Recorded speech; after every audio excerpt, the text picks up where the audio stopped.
I'm just emphasising we have the full agenda and the confidential item right at the end that has to occur tonight, and because of legal process, so we're not going to be moving anything to another agenda another time. So, Howard, that one.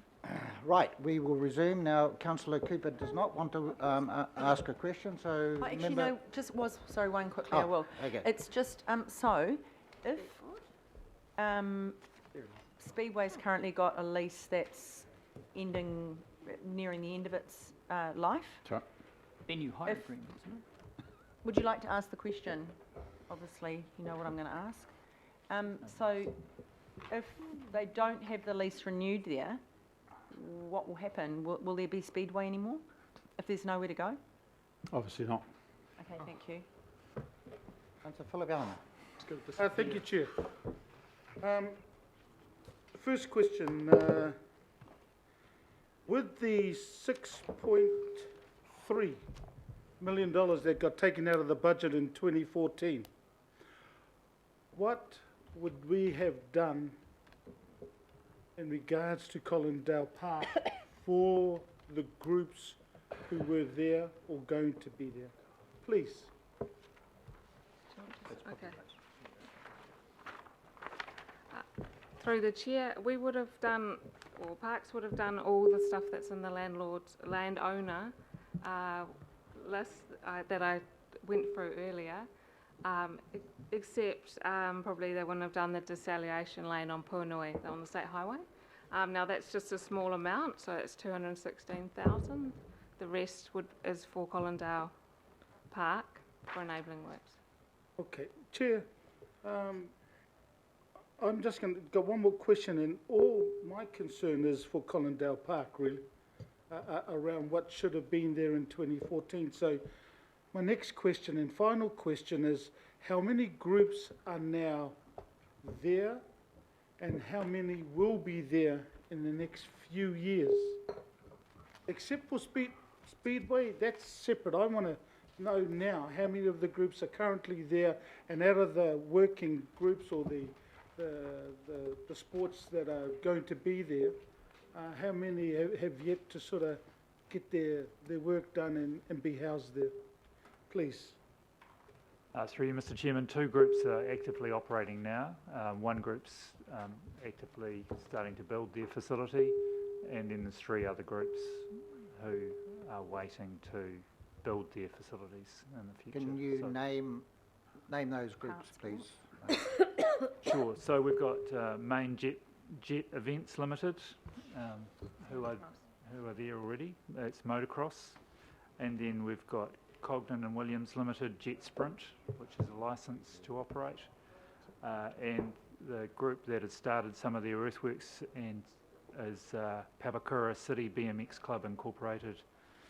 The other groups that are aspirational to move there, and we're working through those opportunities for them: Counties Manukau Off-Road Racing Incorporated, Kart Sport Manukau or Kart Sport Mount Wellington, Kart Sport Auckland, that confederation of kart sport users, and the Auckland Radio Car Control Club Incorporated as well, Mr. Chairman.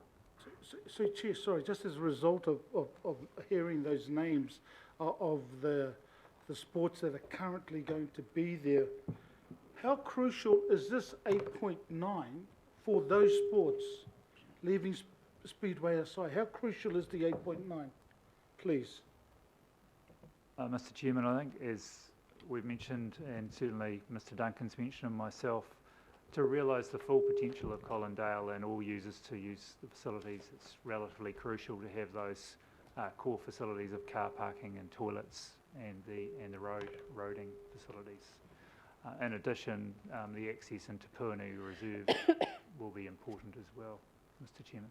And just, could I just add through the chair that the earthworks consent is running out in April, as I said, so the groups that are coming won't be able to complete their sites unless that is changed, or they individually apply. Chair, look, my head is spinning, and my humble apologies, but there's a question based on, again, and you mentioned the Puhunui extension with prices. How far down the track are we with the botany to airports with NZTA. How far are we away? Because I know there's going to be some work at that particular intersection, and yeah, people have mentioned that as a crucial point. So how far are we down the track with that? And that's definitely my last question, Chair. Through the chair, I understand NZTA are doing their business case, Cool. and I've been speaking to them. Thank you so much. Thank you. So I don't know whether Councillor Cashmore can cast any more light on that particular issue about prioritisation when it's been done. There's been a press release from NZTA today, I believe. And, oh, okay, so press release today from NZTA about that subject. Awesome. Thank you. Mayor Goff? Yeah, thank you for that last answer. I'm just trying to get my head around it because I had the same question as Alf. We've got 7 operators that want to operate there, 6 if you take Speedway out of it. You said they won't be able to complete their earthworks if we don't do this, and their consent runs out in March. Did I hear that correctly? Their earthworks, through the chair, their earthworks consent for the site runs out in April. So we're going to put them to a hell of a lot more trouble and expense and delay if we leave aside the Speedway. If we don't do the enabling works, we're going to create an impossible position for them. Yes, that is correct. Well, yeah, I think that's something, Mr. Chair, that we have to take account of. Secondly, it's to Mace, the facility priorities plan that the Department of Parks, Sports and Recreation worked out, I think last year. Didn't you have in mind exactly something like this concept when you talked about multi-sport and multi-use facilities, that you'd create those enabling works, but they would be shared between half a dozen or more different groups so that you're actually getting better value for money because the resources you're providing and parking and toilets are then shared between a number of different groups who are using them more towards capacity on different days. Wasn't that what your facilities plan was about? Mr. Chairman, that's correct. So whether it's a building facility or a park facility where we've now sharing car parking and ablution blocks and enabling multiple use of one site. So we're not doing something here in isolation. This is part of a wider plan so that we can maximise the use of this, 56 hectares of land that's been actually sitting there doing nothing for 15 years. That's correct, Mr. Chairman. Your Worship, it is about co-location and about maximising the footprint and the facilities that are being built by Council. Okay. My last question through you, Mr. Chair, is around the expression of interest. I think a valid concern has been raised by some councillors and by some of the submitters today. You know, do we know that Speedway Promotion Limited is the only body that is interested in constructing or operating a speedway? I think John may be right. Nobody else has put their hand up, but isn't it worthwhile going through the process of seeking expressions of interest so that we can be sure about that? Yes. Which is what the new resolution actually requires. That can go to anyone. John, maybe you. No, I'll speak to that. Look, I understand entirely the optics and the transparency. I do make that point really as an observation that this has all been in the public arena for quite some period of time. The MOU has actually been available, Councillor Newman. I mean, I've given it to councillors that have asked for it. It has not been sort of something that's been kept hidden or anything like that. So everyone's been visible on that framework. And as I say, no one's come forward. But in the interests of squaring that one away, because it clearly concerns everyone, and quite rightly so, I don't see a problem with going down that process, and I think the EOI is the right process because it will quickly, to my observation earlier, we are on a reasonably tight time frame. It will quickly flush out whether there is something else out there that's meaningful and worth pursuing. So that's the logical way to do it rather than a big full-blown RFP. And what will be, will be. Thank you very much. Thank you, Mr. Chair. Councillor Casey. First of all, just a question to the Chair. At what stage are we going to address the issue of the deferment through the amendment? After we've gone through questions and then we've got the substantive motion which has been moved and seconded is there, and I dare say we would move straight first, to the that's fine. I have amendment, and two you're remembered as questions. first. I just want to say that every time we've had a stadium debate, which we're about to have again, there's been bodies lying on the floor at the end of it. I just want to say that any comments I might make will be critical of policy. They're not aimed at any one person. So if I look at you, I'm sorry, I'll try not to look anywhere. Because I will be critical. No, not you, David. My two questions, the first one will annoy everybody for a start, but I am absolutely offended by that hat.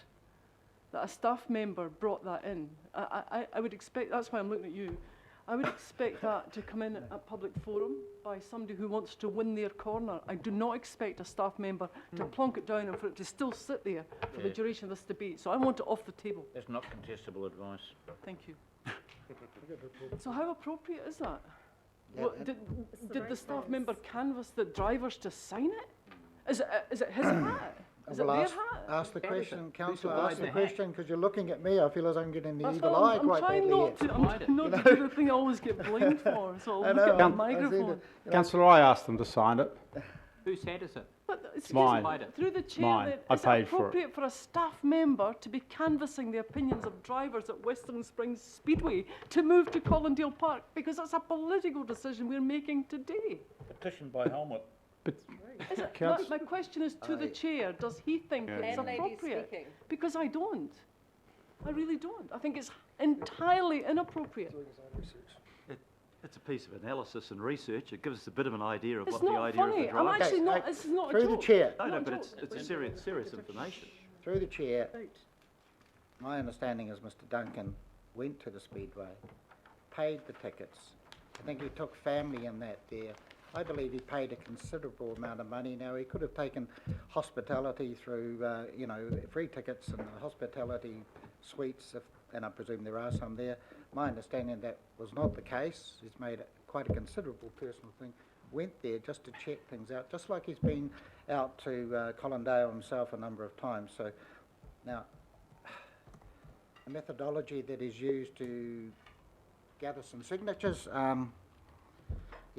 it's perhaps inappropriate, but you've made your point. It's been removed off the table. You have a second question, Yeah, I my know. second question was a sentence in the report, so I'll ask the report writer this one. It has been long signalled the desire to move Speedway from the current Western Springs site.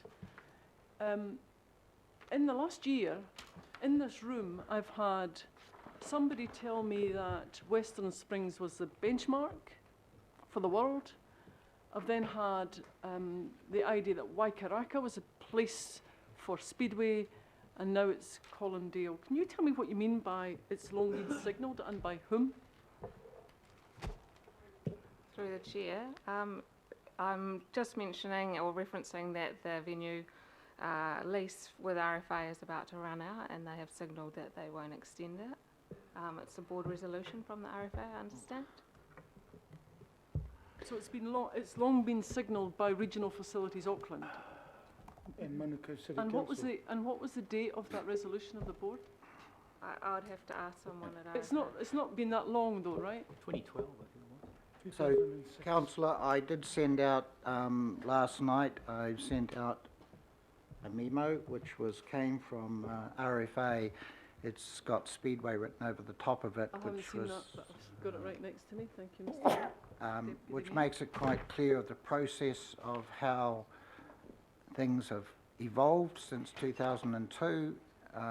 Everything is very legitimate on that thing there, and what they're pointing out is RFA signalled to Speedway quite a while ago, certainly in 2013, indicating the VHA for Speedway events only. Then there was the agreement signed in 2016, which was granted, and it's quite clear in that there is no extension beyond 2019, with no rights of renewal included. That's the third to last line, second to last bullet point. So I don't think there's anything else that needs to be added to that. Councillor Wayne Walker. Yeah, I don't have that document that you sent out in front of me, but just for clarity, my memory is that there isn't a lease, there's a venue hire, correct? Yep. So I just want to be very clear, because Mr Duncan has said lease, other people have said lease, there is no lease. There's a venue hire agreement, correct? Correct. And the purpose of that agreement, as it goes to Western Springs and equally at other locations, is to encourage and enable multiple use. That's correct? Correct. Okay. Thank you. Just wanted to get that clear.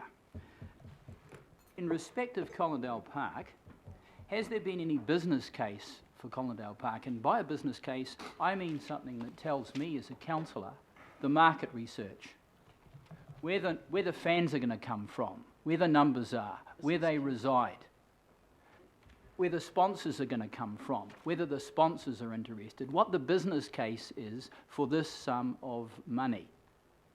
Does that exist? Not to the level you're probably contemplating. And my observation there would be, as I've done my diligence around this, having again been clear inherited an MOU, as I've done my diligence around this, I've discovered all sorts of interesting things, that actually the participants, the drivers, come from all over. They don't all come from actually around that area. Okay. They're the north to south. The same with the fans. We've heard that already. Respectfully. Please let him answer. No, Okay. I'm just trying to shorten things here. Yep, no, I understand exactly what you're saying, but at the end of the day, this is not something that stacks up in the way you'd think in a pure private sector case. I think there's also an element here you look at, councillor, where you've got significant private capital coming in to partner alongside, which suggests that those that know the industry well would suggest that actually this does make sense. So, And, just for clarity, I want to establish Councillor Walker, that there isn't a business case, Councillor Walker. certainly one that covers off market research. Councillor Walker, I just would like Mace to also answer your question in the wider context of the Collindale Motorsport Destination Park. Has how long been in our plans? Has it ever been questioned as no, the wrong thing? We basically come back and endorse that bang, bang, bang as part of For you, community Mr. facility. Chair, Could can I you have answer some Wayne's- clarity as to whether it's my question or your question? No, because I think you were Because trying I'm to nail asking it. a question and my question is being distorted.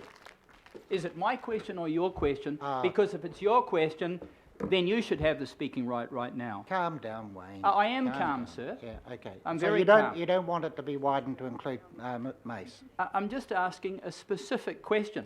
You tell me that I have to be specific. I am being specific. Is there a business case for Collindale Park that includes market research as to where the patrons are coming from? That is, the punters, the people that pay the money, the bums on seats. No, I haven't The got sponsors and the confirmation like. I haven't got confirmation of where they all come from. No. Okay.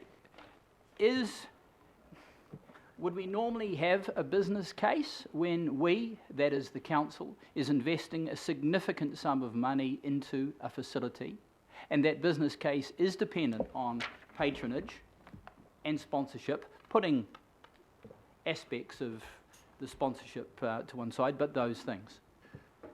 Would we normally do that? So just to be clear, councillor, our investment here is actually not, as I understand it, is not looking for a return in that pure commercial business sense case. It's actually to this wider piece around activation and optionality. So we're not looking for any return of any sort. So the number of patrons, the 8,700 seats that I think you mentioned we're having, we don't expect to fill them. It doesn't matter if it's empty. No, well, I think you heard from those that are in the sport exactly that observation, that actually the quality of the facilities, the quality of the performance, and we could talk about what we've seen with rugby in that case, the quality of the activity is what will bring the spectators. Okay, so one, there isn't a business case. Secondly, or thirdly, around Waikaraka Park, do we have an existing commitment to Waikaraka Park to make some improvements there? And is there a dollar cost attached to that? And that question is directed to Mace, because it's a park.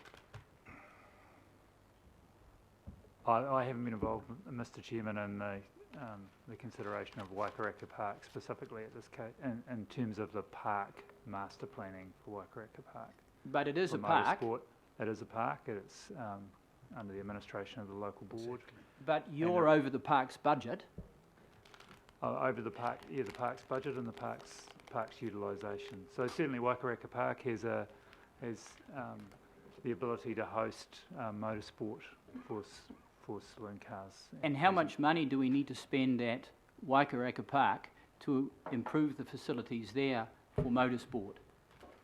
Well, currently there's some outstanding issues with the grandstand to be replaced or decommissioned, but otherwise the costs would lie with a partnership with the motorsport users at Waikaraka Park.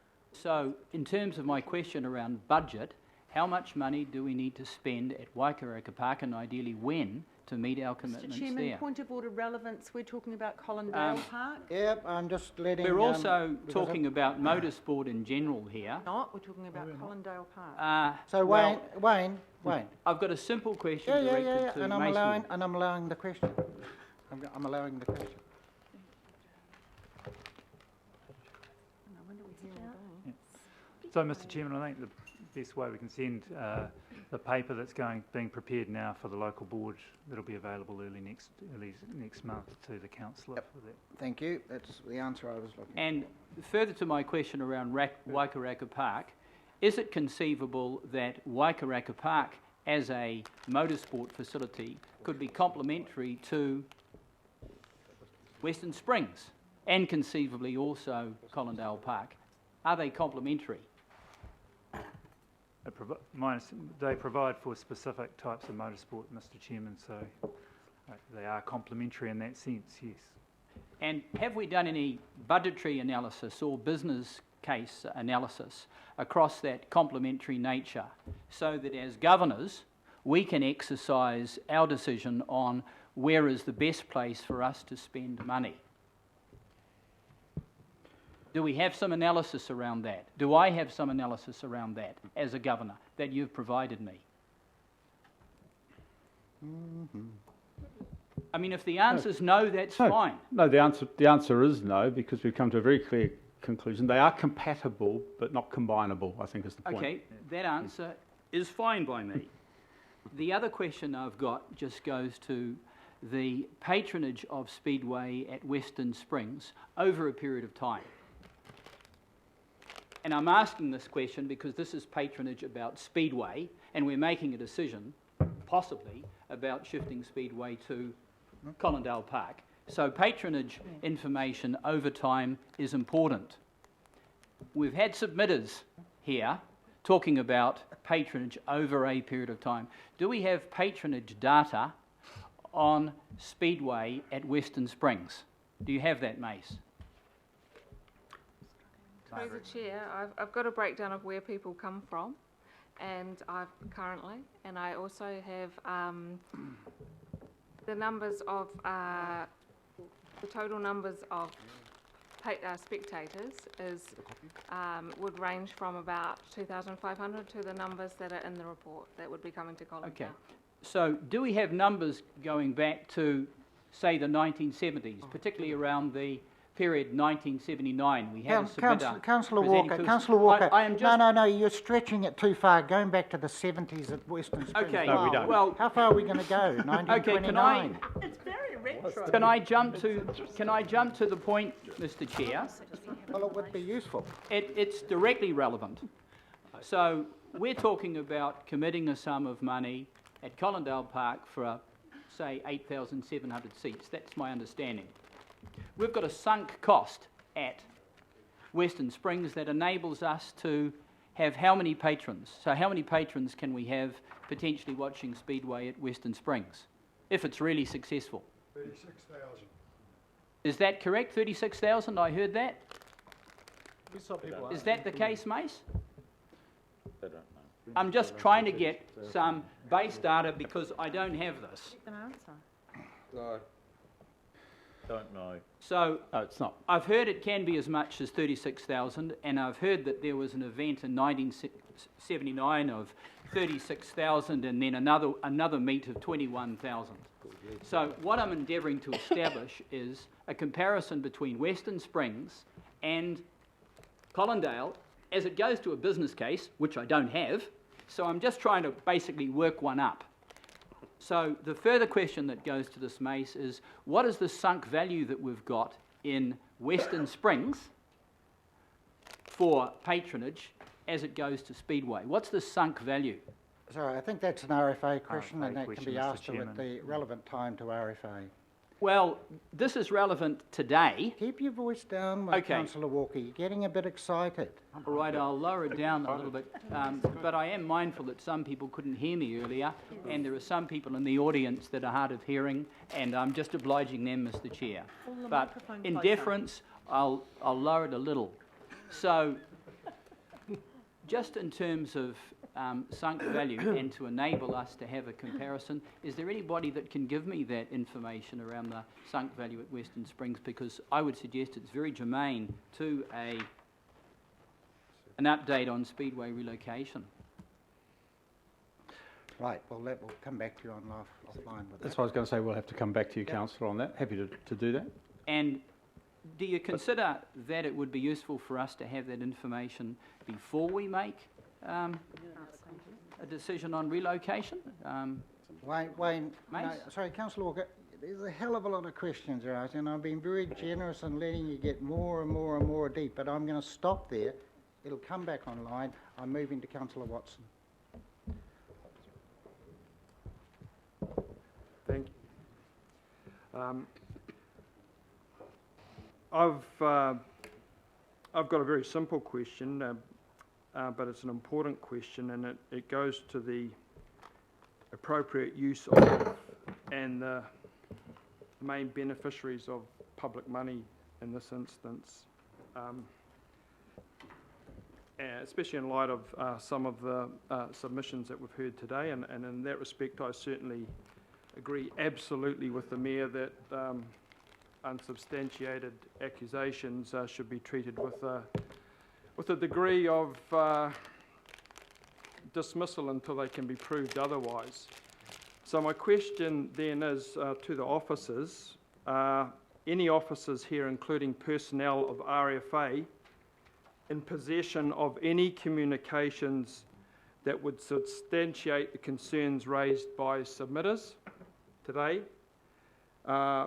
going to the publication of misleading and defamatory statements, communications that are designed to target and harass individuals, the sending of threatening messages, publishing of defamatory or misleading statements. I would ask, are there any officers, including RFA personnel that are sitting here, and are aware of any communications that are in existence that would substantiate those claims? And I'm asking RFA personnel sitting in the row there. Point of order. Okay, look, Don't RFA interrupt are not him. at the table. That's You not have a three point of people order. to Point of ask order. questions of. It's a simple question, Yes. and it goes to the Mayor's concerns. Point of order. Point of order, Mike, so you know, is relevance to the recommendation that we have in front of us. Very relevant. No, well, it's not, so that's why. No. And it's That's my not a point of not order, yours. Mr. Chair. So what It's is a the speech. relevance in regards to, Well, and I want you to rule on this, Chair, because it is, and it's the relevance in regards to the recommendations which are 1, 2, 3, and 4 that I have in front of me, and the relevance is that. That is my point of order. Can you rule on it, please? Seems keen to shut it down. You want to see it? Question. what I'm going to do is I'm going to allow that question to be asked to John, Margaret, and Mace. Well, my answer is no. Clear. My question was you or the RFA personnel that are in attendance and who are mentioned in this report on a number of occasions. It's a simple question, yes or no. I'm not asking to identify any individuals or the content. Yes or no. Are they in possession of communications that would substantiate some of the statements that were made by submitters earlier today? Simple, yes or no. Mr. Chairman, from me, I don't have any evidence of that nature. RFA personnel, Mr. Nisbet. No, sorry, Councillor Watson, I've allowed you to ask the question to the three people at the table there. RFA personnel are mentioned in the report. They have been involved in the memorandum of understanding. They simply have to say, are they in possession of communication? The Mayor asked for proof. Does that proof exist or not? Simple. Just be really careful where you're sliding to. I'm not sliding anywhere. I've just asked the question, are there definition. any communications? So, Margaret and John, could you answer, please? Is there anything, you know? I already have, and I sorry, said no. No, Margaret? Through the chair, no. Councillor Watson, do you have any other questions? Yeah, I do, yeah, and that's not a satisfactory response, especially in light of the plea by the Mayor. My other question goes to other financial matters, and it goes to the 300K for a project manager that is mentioned in the report and the Memorandum of Understanding, and that is the individual to be appointed by Springs Promotions Limited. That's obviously an important position. Do you know who that project manager is to be? Through the chair, yes, we do. Yes, they do. Could you identify who the individual is?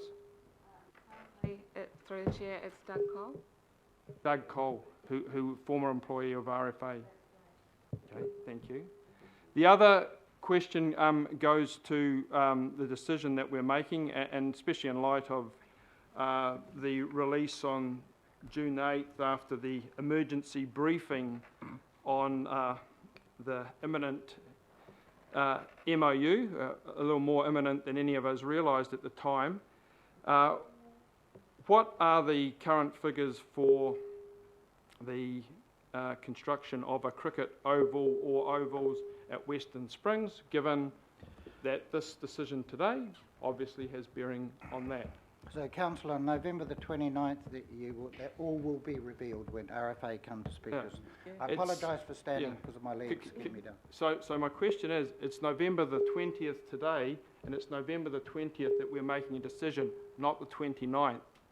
So that is particularly germane, that question, to our decision today.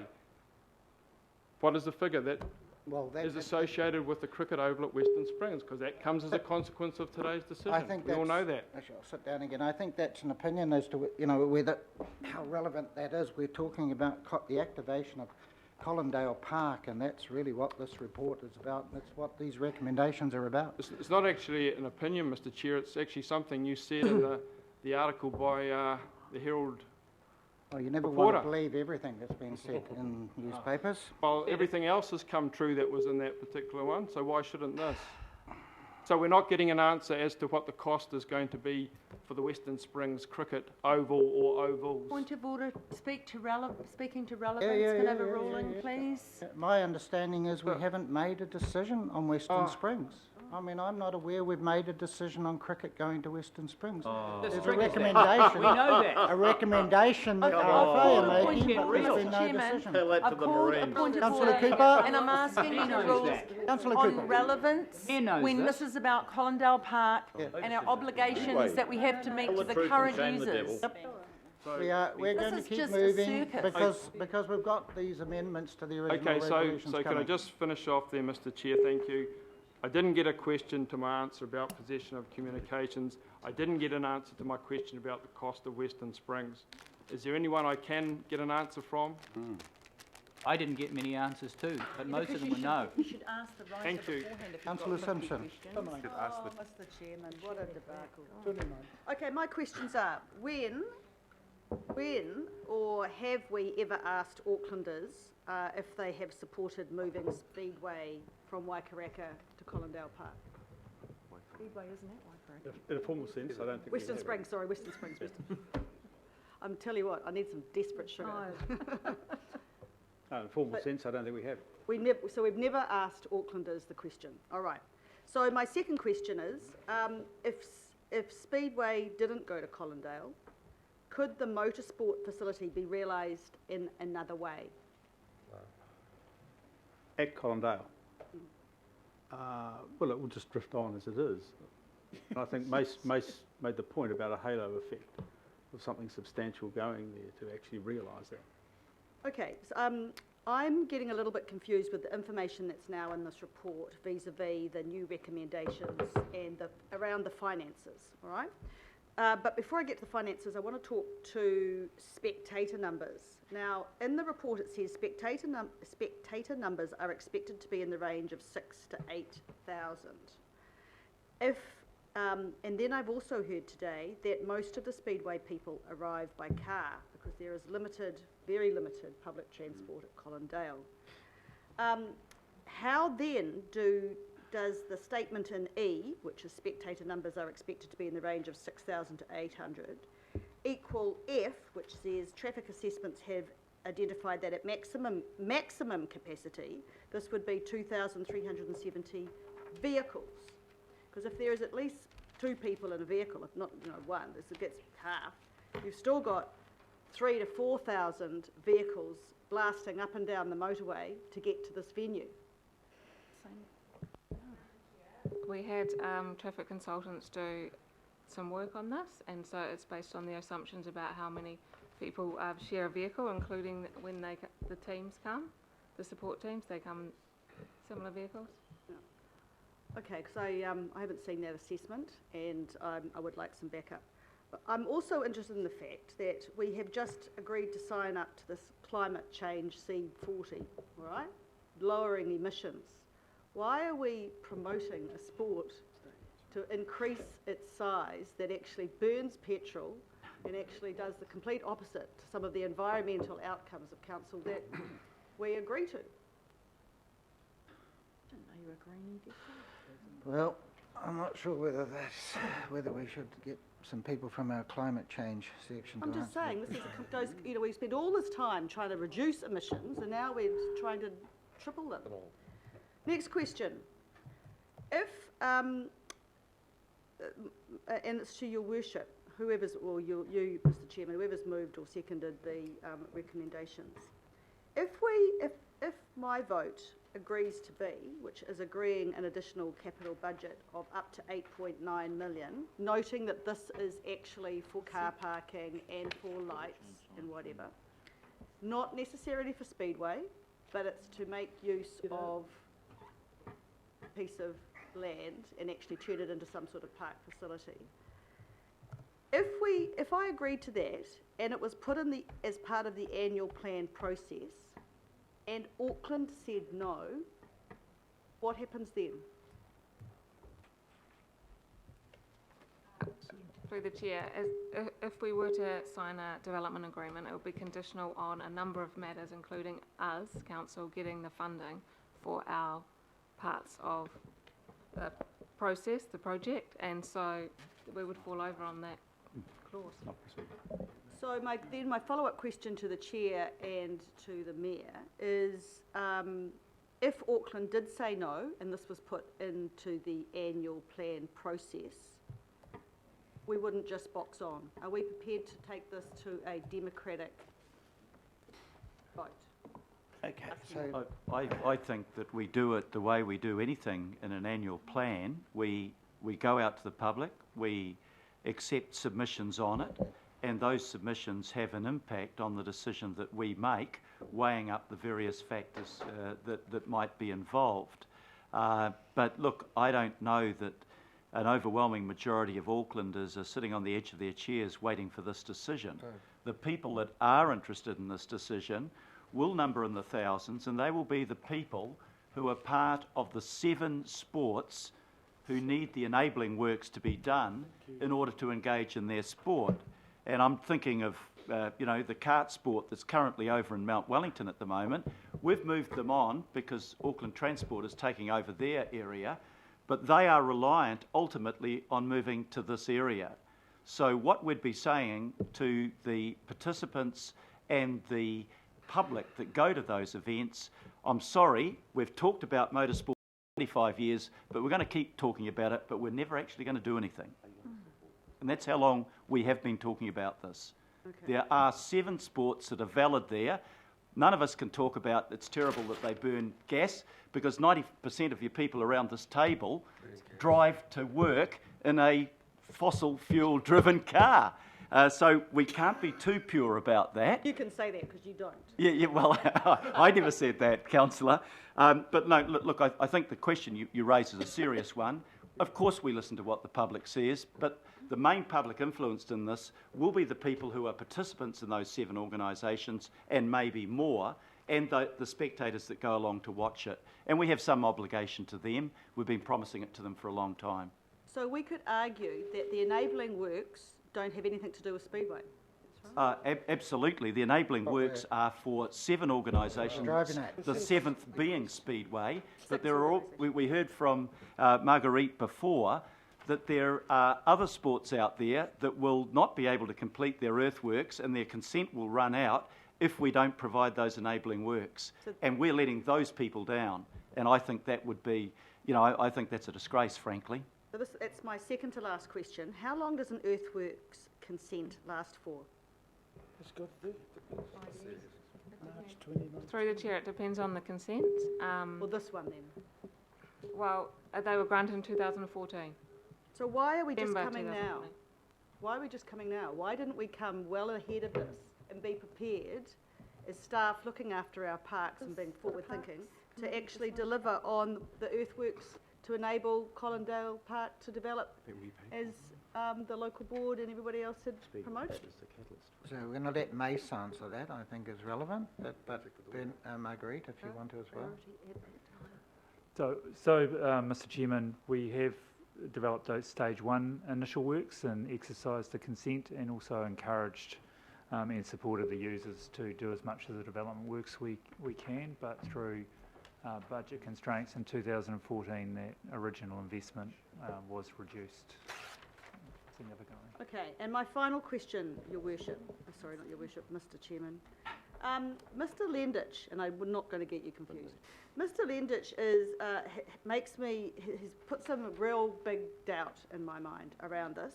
And if he is right, and we make the investment and send Speedway to Collindale, and there are no spectators, and the sport declines, why are we then giving lease terms of 10 years when Speedway are used to, historically, as the 3 gentlemen outlined, to 3 plus 3 plus 3?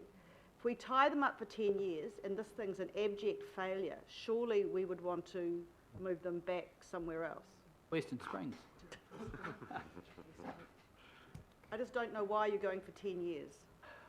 I think the reason we're going for 10 years, if you think about that MOU, is it contemplated a very significant capital investment alongside this, which is quite different to the ability to occupy. So that is why the substantive term was there.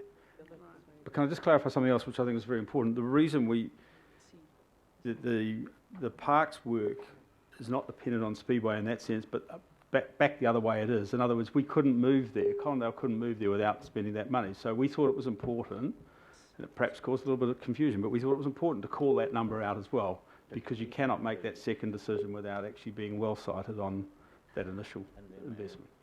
And sorry, my final question, and that is, what is the process, or is it possible for the people around this table to ask RFA to reverse a board decision?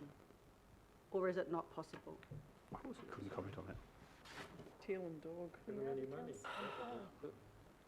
You could always ask. Controlled organisation. I know, I'm just asking, it's supposed to be CCO, Yeah, well, you can always. and they have made a decision, and I respect that, and that's fine. But if that wasn't the will of this group, and I don't think we've had, this is the first time we've actually had this discussion, whether you've had this discussion last term, I'm not sure, but this is the first time this council's had this discussion. Is there a process whereby we can request them to reverse that board decision? I don't know, I'm asking a question. I don't think we're not in a position to answer it. Mr. Cameron may be able to help you, Councillor Alistair. Simpson.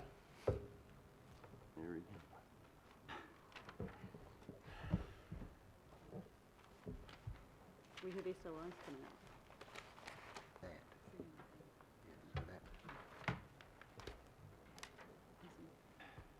It's a long walk to the table to say I didn't quite hear the question from the back. I will repeat it, sorry. And that is one of the key parts in the what's looking like beginning to be a bit of a domino effect here is that RFA have made a decision, a board decision, to start the process of moving Speedway out of Waikaraka, all right? Western Springs. Why do I keep saying Waikaraka? I'm sorry, it's been a long day. You're thinking of Jason. I have some more sugar. Western Springs. Western Springs. Is there a mechanism that the people around this table can ask RFA to reverse that decision? Yes, there is a process, which is not to say that, I don't think I'm in a position to say whether it's a good idea to do that or not, but I'm not saying it's a good idea either, I'm just but asking if it's possible. Technically.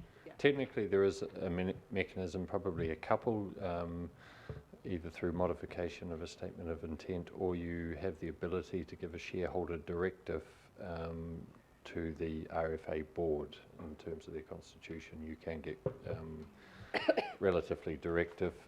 We would need some pretty good legal advice around that, because you're effectively stepping into the shoes of the board as a director. Yeah. And just to clarify to you, sorry, I'll finish here, and that is RFA aren't speaking today, correct? But they are speaking on the 29th. It's too late. Yep. After we've made the decision. Right, thank you. Besides, this is a decision about Collindale Park, so you've got two aspects to this. One is the landowner works on Collindale Park, and the other is obviously, as paraphrased there, is Speedway at Collindale Park. So, Thank you. Councillor Holst, 10 months to go. Feels like 10 And years I feel like today. I've gone through those 10 months today. I'm struggling to remember what my question was, because so much has surged around. But I think just following up from the Mayor's point, and this is, we've now almost had 8 hours or 6 hours on this, and contrary to Councillor Fletcher saying we never talk about stadiums, over the last 6 years it feels like we've done nothing but talk about stadiums. And this is the time when we actually just need to talk about Collindale Park. This is, I'll now put together with Councillor Filipaina, as Chair and Deputy Chair of effectively the Parks Committee, we deal with this stuff every day. Where we're talking about Bomb Point, and people were pretty enthusiastic for us to purchase the whole of Bomb Point, and pretty gung-ho about that, despite the fact that we don't necessarily need the entire acreage that's involved there. And, there weren't too many questions asked about visitation numbers and that sort of thing. So, we're pretty passionate about parks. This is essentially a parks decision. The Otara Papatoetoe local board have made it a priority of theirs as one of their key focuses in their local board area. Regionally, we've made it one of our key focuses as a park that we want to invest in. All I understand we're being asked for, all of the other issues rampaging around this, is an additional capital budget of 8.9 million for wider parks facilities, which will enable those other sporting codes to take place on the, I don't know why this is doing it, sorry, it's really off-putting.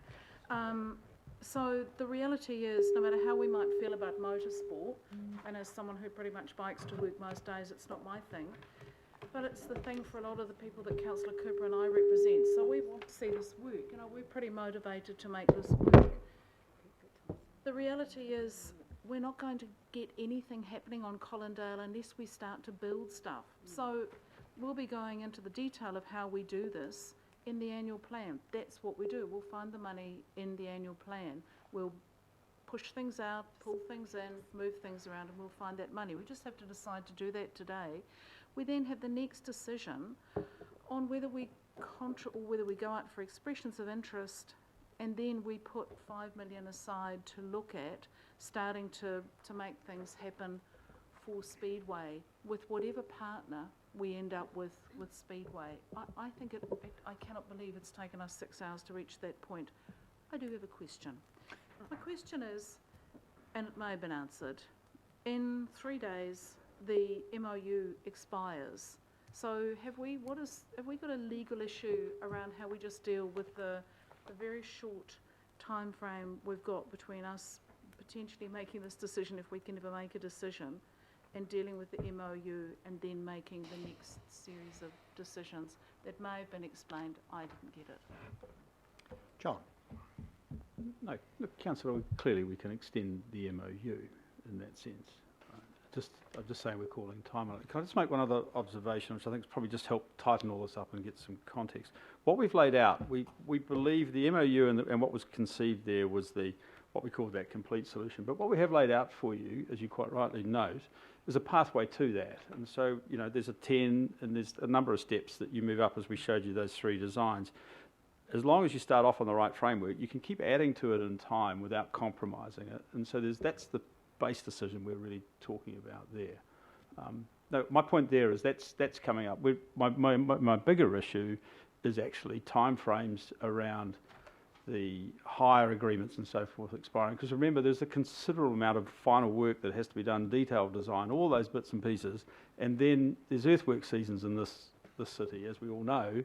And if we start to miss opportunities there, we run into some really tight timeframes to make these things happen. That's in essence. But just be clear, what we felt we needed to come back with was what was in that MOU, which is the solution. But we have shown a pathway that gets you there ultimately, should you choose to do so, with whatever partner that may be. Thank you, and that answers the question. These are the only decisions we need to be making today. That slightly domino series of decisions is our next point of decision making. We've got completely hooked up in that today, and I have to say that's what has stopped us each time making sensible decisions, because we get diverted by our complicated family history that we bring into this every time. It would be great if we could just focus on the job at hand today, which is essentially a parks discussion. I'm happy to support the recommendations, Mr. Chair. And I did consider not speaking so that I could move that the motion be put, but I don't like those kind of recommendations, so I avoided the temptation. But I do hope that we can bring this to a conclusion soon. I have Councillor Cooper, I think is the last Sorry, is question. that, sorry, are we still on questions? Yep. No, can I want to speak, but I Okay. don't want to question. Councillor Filippani, you have a question? Just clarification. When does the lease for Speedway at Western or... Venue hire. The venue hire agreement. No lease. Okay, look, I'm getting some friction on my left. So look, so when are they due to go from Western Springs if it doesn't get renewed? Through the chair, the current venue hire agreement ends at the end of March next year. Next year, end of March? What happens in regards to, or what process will they end up, who makes the decision as to whether they continue to stay there or not? In the MOU, there's a clause that says if a DA is signed, then RFA will allow another year extension to the venue hire agreement. So if a DA is not signed, then there's no extension. That's what it's saying. After that year then, if there is a year given, after that year, what happens? Is there another rollover? There's no provision for that. Okay. And so where does Speedway then go if Collindale Park is not the venue that they will be going to, possibly depending on this decision? There's no provision for them to move Thank anywhere. you. No way. Thank you. Councillor Watson. Just one final quick question to the officers, and it goes to, are they aware that at the start of this year, that Speedway, Springs Promotions Limited and Auckland Cricket expressed a desire to remain at their current venues for the next 5 years while time was taken to ensure a buy-in? Were you aware that that was the expressed intention of Speedway and Auckland Cricket this year? No, I wasn't, but like everything in life, things move on and people's views change. And I think the point I'd make there is that Speedway has seen an opportunity to actually take control of their future and their destiny here, as I understand it. So, I've made statements 8 years ago that I probably have moved on from since I'm council. talking about a few months ago. Well, beginning of the year, Yeah. 10 months ago. Yeah, So, no, look, I'm not aware of that. Not and aware. That's the context I no, think about it. maybe you should be aware of it. Okay, right, we finished questions, so we now have, we're going to the substantive, but I dare say we want to go straight on to the amendment, the first amendment that was put up by Councillor Casey and Lee. I'm just a little bit unsure, Councillor Casey and Councillor Lee, is your amendment to replace all of just the second part? So it's an amendment for the second part, and councillors, it's going to flash up on the screen, and it says that a decision on the relocation of Western Springs Speedway be deferred until the governing body has had a political discussion about the future of our stadia and the future of Eden Park. Councillor Casey. Thank you. So that means that A and B still stay. So if you could just, can you put them in frame? Oh, you can't. Okay. What happens at each of our stadium matters to Aucklanders? What happens to each of our stadium matters to Aucklanders? What happens at Eden Park matters to Aucklanders. Whether there is a need for a new stadium matters to Aucklanders. Aucklanders have had no say to date in any of this. What's the relevance of this decision today? I completely disagree with my colleague, Councillor Hulse. It is a set of dominoes, and we're about to knock over one in the middle. And we should not be doing that. So I'm happy to do A and B, but defer this until, as you see, we have had the political discussion. We might have had discussions with RFA and their stadium strategy. We as a group have not, repeat, not, we have not had any political discussion, for example, about whether we need a new stadium. And if so, when and where and what. And I was kind of relating to the churches this morning being done to by the council. One of the reasons that we get so kind of wound up over this, I feel I'm being done to. I'm an elected member. I want to represent the people of Auckland that vote me in. But I feel like I'm on the outside of all of this. And I want to be up front and centre. And there's no reason why, you know, and the fact the chairman's put 2 dates to tempt us with for Eden Park, God knows what we're discussing. Cricket on November the 29th and Eden Park on December 10th. That is just not the way to do this. That just still makes me feel that it's still just little bits, and we're almost being treated with contempt. That's what I feel like. Like we're children. We can just, you know, just move along. This is just this decision, and don't worry about it. All things will fall into place. Well, actually, no. This is a political environment. There is huge public interest in all parts of this decision, and it's time we put it in context. And to read a report that does not mention the wider context, indeed, the new resolutions tried to paint it as a Colindale Park issue. You know, it's weasel wording what we're doing, right? So this is a domino, and I want to have the full set in front of me, not one over, not one over, and then move on to the next one. So when are we going to do that? Every time this comes up, I ask the Mayor, when am I going to do this? Now we've got 2 dates. One for cricket and one for Eden Park. It doesn't make any sense. Why, Mr. Mayor, do we not get everybody in the same room at the same time and sort it out? And just while we're at it, I'll do the same again about the government. I've now been 2 years in this job, in this current term. I have not yet met a Minister of the Crown. It seems to me, this is again about the impotency of my position at the moment, is that we used to have that debate with the Cabinet in this room. And that's when you raise stuff like this, Eden Park. What are you going to do about it? But now it seems that all the machinations of politics has been done in the mayoral office with respect to the mayor. And I'm very good at politicking. I'm very, very good at lobbying ministers, especially about things like Eden Park. I will look in the whites of their eyes and ask them directly. And that's what we need to do. With the change of boundaries, I'm going to have both Eden Park and Western Springs Stadium in my ward. I don't know when that's going to happen, but presumably the boundaries will change before this ever gets done. So, look, this is just to allow us the political decision making. We're mandated to make political decisions, right? Not the guys in the CCOs, not the boards of the CCOs. No, it's us. The buck stops here. And so I want to have that discussion. And I want dates for all of those. And sooner rather than later, this year, we'll clear a day for it. Is there anybody who wouldn't clear a day to have this discussion? Back to back, have all the cards on the table, make the hard decisions, Penny's gone, but make the hard decisions. Have it as a public meeting. I don't want to hide behind closed doors to do any of that. You know, I'm happy to keep confidence if that's what's necessary, but these are political discussions we have to have, and I just really want support to defer this part of the decision until we've done that. So A and B can go ahead, so the works go ahead down at Collindale, tick for the park, yeah, great. But not this, not yet. Councillor Cooper. Thank you. Oh, well, just I'll let the mayor, because I'll let the mayor go first, because there's a little bit of insinuation. going on Just there. speaking to the amendment, Mr Chair, look, I can understand Councillor Casey's frustration.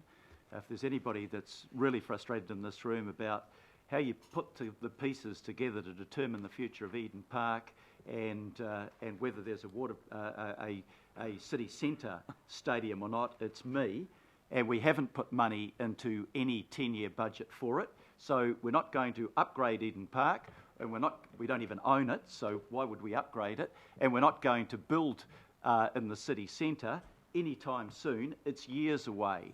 This resolution today is about two things, and Councillor Casey's recognised one of them. It's time to stop stuffing around on Collindale. It's been 25 years. People are waiting to be able to get their sports up and going there, and we have to provide the enabling works. So that's a decision in its own right, and your amendment recognises that. The second two resolutions are in response to an approach to us by Speedway Promotions Limited and supported by Colin Standring today, that says Western Springs, yes, they have changed their mind, to Councillor Watson. Western Springs is not fit for purpose for them. The track, according to the Hall of Fame representative we had in front of us today, who I thought, and I think Councillor Watson would share my opinion, was a very genuine guy. He's raced on the track. He said it's not fit for purpose, and most of the drivers want to go to Collindale. They want to do that. Regional Facilities Auckland is a CCO. We could abolish it if that's what you all wanted and make the decisions ourselves, but they exist at the moment. For 4 years, every councillor around this table has known that they have put a deadline on Speedway to say you need to leave Western Springs. They make that decision at the moment unless we decide to abolish them, and as of March next year, if nothing is done, they can carry that out and Speedway will be left in the lurch. I am prepared to accept the wisdom that we've received around this table, that the drivers want to move. Let me quote what Colin said to us earlier today. When racing is really good, people come and watch it.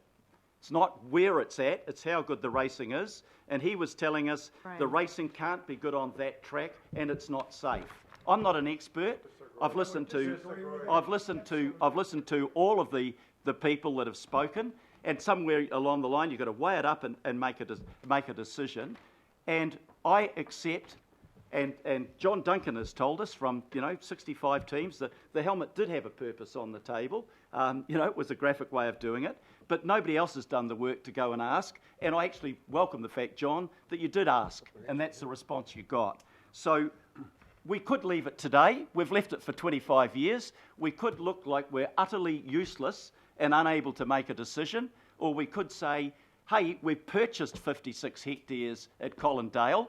It's time to do something with it. We've had it for 15 years. We've had the plans for 25 years. Let's get on and do it. And this decision does not rely on Eden Park or a downtown stadium. It is quite separate. It can be taken on its own merits. And maybe we should listen, Councillor Filipaina and Councillor Collins, to the priority. The one local initiative chosen by Otara Papatowitowi was to say, please take over Collindale Park and make something of it. That's what the local board is saying to its two representatives. I think another delay simply puts something off when we have enough information to make that decision today. Amen. Yeah, I got it in my notes. Councillor Cooper, Councillor Watson and Member Totary. Thank you. I guess I look back in the records and I imagine that Councillors Newman and Stewart and Filipaina at the time in 2008, after Manukau bought this, they actually did a plan change. And that was adopted by that council, unless those people were against it, I don't know. But it was actually a plan change for this very purpose. it set the sound levels, it set all of the things that would make it a motorsport park. And even if you Google it, it says Collindale Motorsport Park. And then in 2010, the Manukau City Council adopted the concept plan in principle as well. Yep. So that happened. And then I see, you know, the local board really support this. They handed it back to the user groups. And in the Velo City News, I see Councillor Collins quoted, "It's fantastic to see the work starting in this park, which will become a hub of activity for motorsport and BMX enthusiasts." So I see Councillor Collins supports this as well, which is fantastic that he supports his local board. But what I see about this is, every time we've tried to have a conversation about any sorts of stadiums, we've had block. Because there's a certain group of people just don't want a couple of things to happen. So I feel, having been here for 5 years and listening to this, that I think we could have had the conversation, but every time we try, we get filibustering, we get people stopping before we even start, and so we've basically turned ourselves inside out. And I see, if you look at page 3 of the presentation, it talks about the enabling works to meet the obligations of the current users. So with or without Speedway, this needs to happen. This is one of those legacy projects, like out in West Auckland, Councillor Chloe and Councillor Hulse will know, we're way behind on some of the things we want to do, and it's only now we're starting to do the things that we planned earlier that was still relevant, and this is the same for Manukau. This is a legacy project that needs to happen. It also supports our policy of combining user groups to ultimately be efficient with our land use, and that's really important. But to me today, whether or not Speedway go there, that's a conversation that will happen over this MOU, whether it happens or not. But for me today, this is about fulfilling on the promise and the plans of Manukau City, and now the wish of the Otara Papatoetoe local board and the user groups that have it now. They are simple things that need to be done to make this park usable. Otherwise, it's no point in having it. And so for me, that's what this is about. Now, you can talk about dominoes, etc., etc.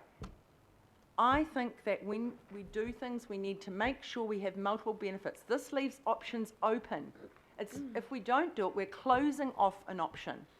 I'd rather we had options open to us so that our staff can be working around negotiating. And I think if we don't vote for the substantive here today, then we close an option open. I'm not prepared to defer decisions on Western Springs Speedway or any of that stuff that's in C. I won't support that, because we are going to have those discussions. And voting on this funding today for the park will not stop any of those discussions, which you've already been told we'll be having workshops. So I'm really comfortable with what we've already got. I support the fact that it's absolutely supporting our parks program, and I'm not afraid to invest in our parks when we need it. This has been on the list for a long time, but it got knocked off. But here's a catalyst now. Speedway removal has become a catalyst to reignite the development of this park. Now, whether it comes off or not, it's not a waste of money to do this work that we're voting for today, because the other user groups will benefit from it. And if Speedway come on board, well, they'll put some money in too, and the other money that we may put in will be then debated in the annual plan next year. So this vote today doesn't stop any of that, but it also, if we don't do this now, we can't even get started. And so it'll be a moot point next year.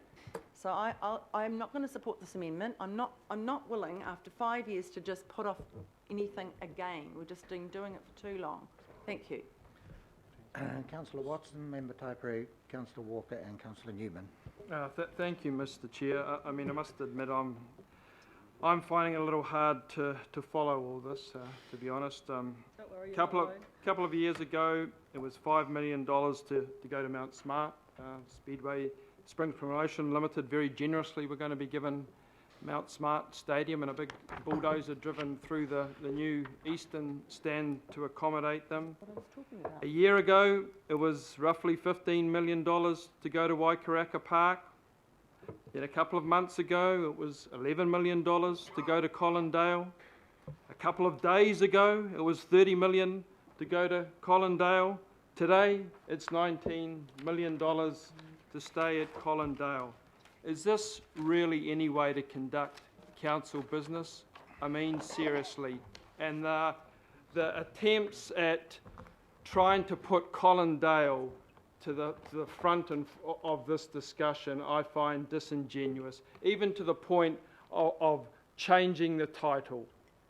Update on Speedway relocation. Yesterday, the Mayor quite rightly, or was it Friday, quite rightly expressed his concern at the cost blowout, frantic negotiations into the night, and suddenly we have a whole raft of different recommendations, quite different from the body of the report. So please, spare us the concern for the people of the Otara Papatoe local board in Colindale, because it hasn't figured too prominently in the last 5 or 6 years. This is all about Speedway, and this is all about getting them out of Western Springs. They couldn't give a toss about Speedway other than to get them out, to set and train what's to come. And we know that, so let's not play pretend. Credit us with that. More important, I think, is the domino effect. Okay? Speedway will be what it will be, whether it's 20, 30, 50 million, who knows. But we know it's going to be considerably more than we've been told. Then comes Western Springs. Then comes Western Springs, and we, you saw today, have absolutely no idea what that cost may be. I've heard through the grapevine, because I can't get access to memorandums of understanding or information, RFA won't give it to me, that they're contemplating putting 2 cricket ovals there, not 1 oval. Is it going to be 12 million that was in the 2015-25 long-term plan? Is it going to be 70 million, the figure that was often expressed as a possibility by RFA officers? Or is it the 40 million that's currently floating around at the moment? I mean, what is it? And again, is that a responsible way to conduct council business when we have had it signalled to us any number of times that the game plan is to get Speedway out, wherever, and then we really start to kick into the stadium strategy as to what it's all about, what remains of the stadium strategy. And in the meantime, we continue to spend big chunks of public money. $500,000 investigating locations for Speedway. $500,000, over $1 million for a waterfront stadium. Goodness knows how many for Western Springs cricket. Millions and millions of dollars of constantly changing and evolving strategies and sums of money. Just a week and a half ago, a number of the councillors sitting around here sat in a briefing with RFA and were told that it was going to cost $300 to $400 million to fix up Mount Smart. $400 million to fix up Mount Smart. Forsyth Bar Stadium, you could get 2 of those. That was opened in 211. It was under $200 million to build that stadium, excluding the land. So they're telling us to fix up Mount Smart would cost 2 Forsyth Bar stadiums, or 10 Western Springs cricket stadiums, 10 of them. How can you trust information like that? And that has consistently characterised this whole strategy. And we are seeing it today. Constantly changing figures, constantly changing rationales, and we've seen a late one today too. How can you have any trust in that? I don't have trust in it, and the people out there, some of the people around here said they're tired of the stadiums. Well, they should talk to the Aucklanders who feel passionately about their stadiums. We're a sporting city. Our cricketers care about Eden Park. The Speedway fans who submitted in record numbers to Western Springs, they care about their iconic venue. So don't come and tell us Aucklanders that this doesn't amount to nothing. This matters to us. Talk to somebody who knows how to fill the stadium at Western Springs and has done it regularly. Thank you. Thank you, sir. So, to the matter at hand, I would just say the supreme irony, ladies and gentlemen, in all of this was at the start of this year, the Deputy Mayor and I met Springs Promotions Limited, we met Auckland Cricket, and they were more than happy to stay where they were. Not a single cent required of ratepayer money. They wanted to stay at the Springs. Auckland Cricket wanted to stay at Eden Park, and they were willing, due credit to them, to take a period of time to work out what was then best for their long-term future. That's what they wanted, Mr. Duncan, and they were forced to change. They were forced to change. So councillors today, don't vote for a continuation of this shoddy treatment the codes, us and the people of Auckland have experienced to date. Show some leadership and vote to defer this, and by all means progress Colindale for the good people of Otara Papatōtei. Great. But don't insult us with any notion that this somehow doesn't lead to the whole dominoes that we all know that this is designed to set in train. Member Taipei. Oh, kia ora, Mr. Chairman.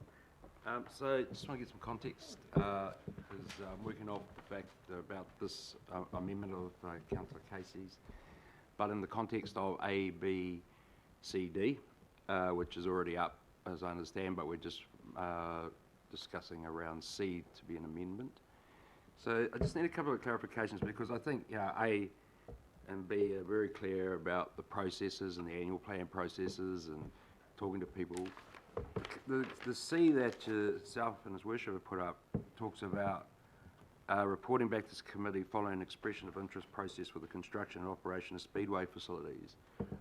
I guess my question is, what does that actually mean? Does that mean that no decisions are going to be made, that's going to be brought back to this committee, and then the process will continue from there? So that's a question I have around C as it is in your thing, because that gives me context to talking about the amendment that's been put up by Councillor Casey. It does mean that, yeah. Okay. Yep. So what I say is this, is that in the ABCD that yourselves have put up already, it's clear. It's clear about the money, it's clear about the process. I mean, we had a whole lot of discussions about dollars here and dollars there, and one could get confused about all that today, as it's gone on so long. But honestly, these four that you have put up, A, B, C, D, are clear to me about the amounts, clear to me about the process, and it's also about being inclusive where we're part of the process. And so I come to the point of the amendment being proposed by Councillor Casey and Councillor Lee, which is set to exclude us. And I say, shame on you. This is a Finance Performance Committee meeting. We're here, and you've gone and put up an amendment to exclude us. And if you read it, you'll work it out quick. So I can't support the amendment at all. And it's a shame that you did put that up, Councillor Casey, because I actually thought you liked having us around. But when you go and vote for that, you're pushing us out. So I'm absolutely against it. I think I'm very strong on supporting the ones that yourselves put up, Mr. Chairman and His Worship, because they are inclusive, they are clear, they are defined, and they have process attached to them. But I just wanted to put that out there, that no way in the world am I going to support that amendment. Thank you, Member Taipei. Point of order, Mr. Chairman. Happy to amend it to read Finance Committee. But you made the point why you put it up. I just made a mistake, David, sorry. In the heat of battle, you do that. It will still be a final governing body decision though, won't it? Does the seconder happy to change that as well? You know. You are the seconder, Councillor Lee. I'm changing it from governing body. More than All good, happy. all good. I'm sure, though, Member Taipei won't be changing his vote. I know. He might. I'm Don't sure make he that won't. But assumption. anyway, I'm happy to have that amended. Anyway, I think Member Taipei is quite capable of making up his own mind. I've observed in the past. Councillor Walker. Isn't it me? Sure. I worked on an amendment with some other councillors, Fletcher and Newman. It isn't up It's there. to follow this one. It isn't up there, but it certainly didn't say. For Mr. Taipei's interested didn't specify governing body. So there was another resolution similar to that. So I'm certainly supportive of deferring this decision on Western Springs Speedway. Equally, I'm supportive of some modest expenditure at Collindale Park, and I would hope that that was modest expenditure. Like a lot of councillors, I'm really tired of doing things back to front and the way these dominoes are being treated, because Councillor Watson is right and Councillor Casey and others are right. There's a game that's afoot here, and it's to get something across the board deliberately that's small, and then you just rack up the costs. And we see that pattern across almost everything in council, and we certainly see that pattern on the part of the council-controlled organisations, and the worst of them is RFA, in my opinion. So I have no confidence in RFA, and I'll tell that to your face. I have no confidence in you. We should have a stadium strategy, and we should also have a venue strategy that tracks down and drills down to Collindale Park and Waikaraka Park, so that we and the people of Auckland have the full picture, and they deserve that. If there's one thing that Aucklanders are passionate about, it's sport, and it's recreation, and it's parks. That's what it's all about. And increasingly, they like to go to these places, and I don't have that. What I have established from my questions is there's no business case here. There's no market research. That's shocking. Absolutely shocking. I can't get any information on the sunk value in Western Springs, but I know that it's considerable because the number of seats there is staggering. We have no information on past patronage of a Speedway, but we know that in the past, under other promoters, who must have been better promoters because they had up to 21,000, 36,000 on a night, that's phenomenal. If we were to achieve that, and hopefully we can achieve that, and success looks like that, where's the best location for that? And the outstanding answer to that is Western Springs. But do we have any information on that? Do we have any information on what that success looks like and the multiple use of Western Springs with Speedway? No, we don't. So we're doing stuff back to front. I agree completely with this. We need to get a handle on Eden Park, and I disagree completely with the Mayor around his words that we're not going to do this about Eden Park and we're not going to do something else. That's not his decision, that's our decision. That's the members here, and that includes the IMSB. And if you're being written out of something, that's where you're being written out, in my view. So I'll support the amendment here because I want to have a proper discussion, and I think Aucklanders deserve a proper discussion with all the cards on the table. Councillor Newman. Yeah, look, so I haven't been around for years at this stadium strategy debate, but given that this amendment speaks directly to the issue about stadia, I think it's important to just reflect on some of the things that have come past me. I notice one of the members of the Maungakeki Tamaki local board, Debbie, here today, and I want to acknowledge her because it's important to know what it was that RFA said to that local board on the 2nd of February. Quote, RFA recognises that there are improvements required to existing facilities to enable it to function as a regional speedway facility that would incorporate the existing activities such as Auckland Stock and Saloon Car Club. RFA is willing to invest up to $10 million to achieve these improvements. As you're aware, we've already been working with consultants to progress a master plan options for the site. We are committed to working with the local board, ASAC, and other speedway representatives as appropriate to ensure the redevelopment plans meet all stakeholder requirements. What are they talking about? They're talking about Waikaraka Park. It's interesting because at the same time as that the discussion was going on with the local board about Waikaraka Park, when you look at the documents about what was taking place in the discussion around what would form an MOU, it doesn't really reflect the end game, in my view, because the end game ends up at Colindale. And I reflected on the email dated the 18th of May, and this was from the Mayor's office. So it was addressed to you, Mr. Chair, and to Councillor Cashmore, and to Matthew Walker, and to John Duncan. And let me read the relevant quote again. In terms of the LTP, I'd like to confirm our preference that is currently budgeted 5 million in RFA remains, and that the additional amount that may be needed is dealt with through the budget update once the deal is concluded, brackets, likely to be the park's budget, end quote. Now this is a clincher. It is important that any deal is watertight and therefore should not be rushed.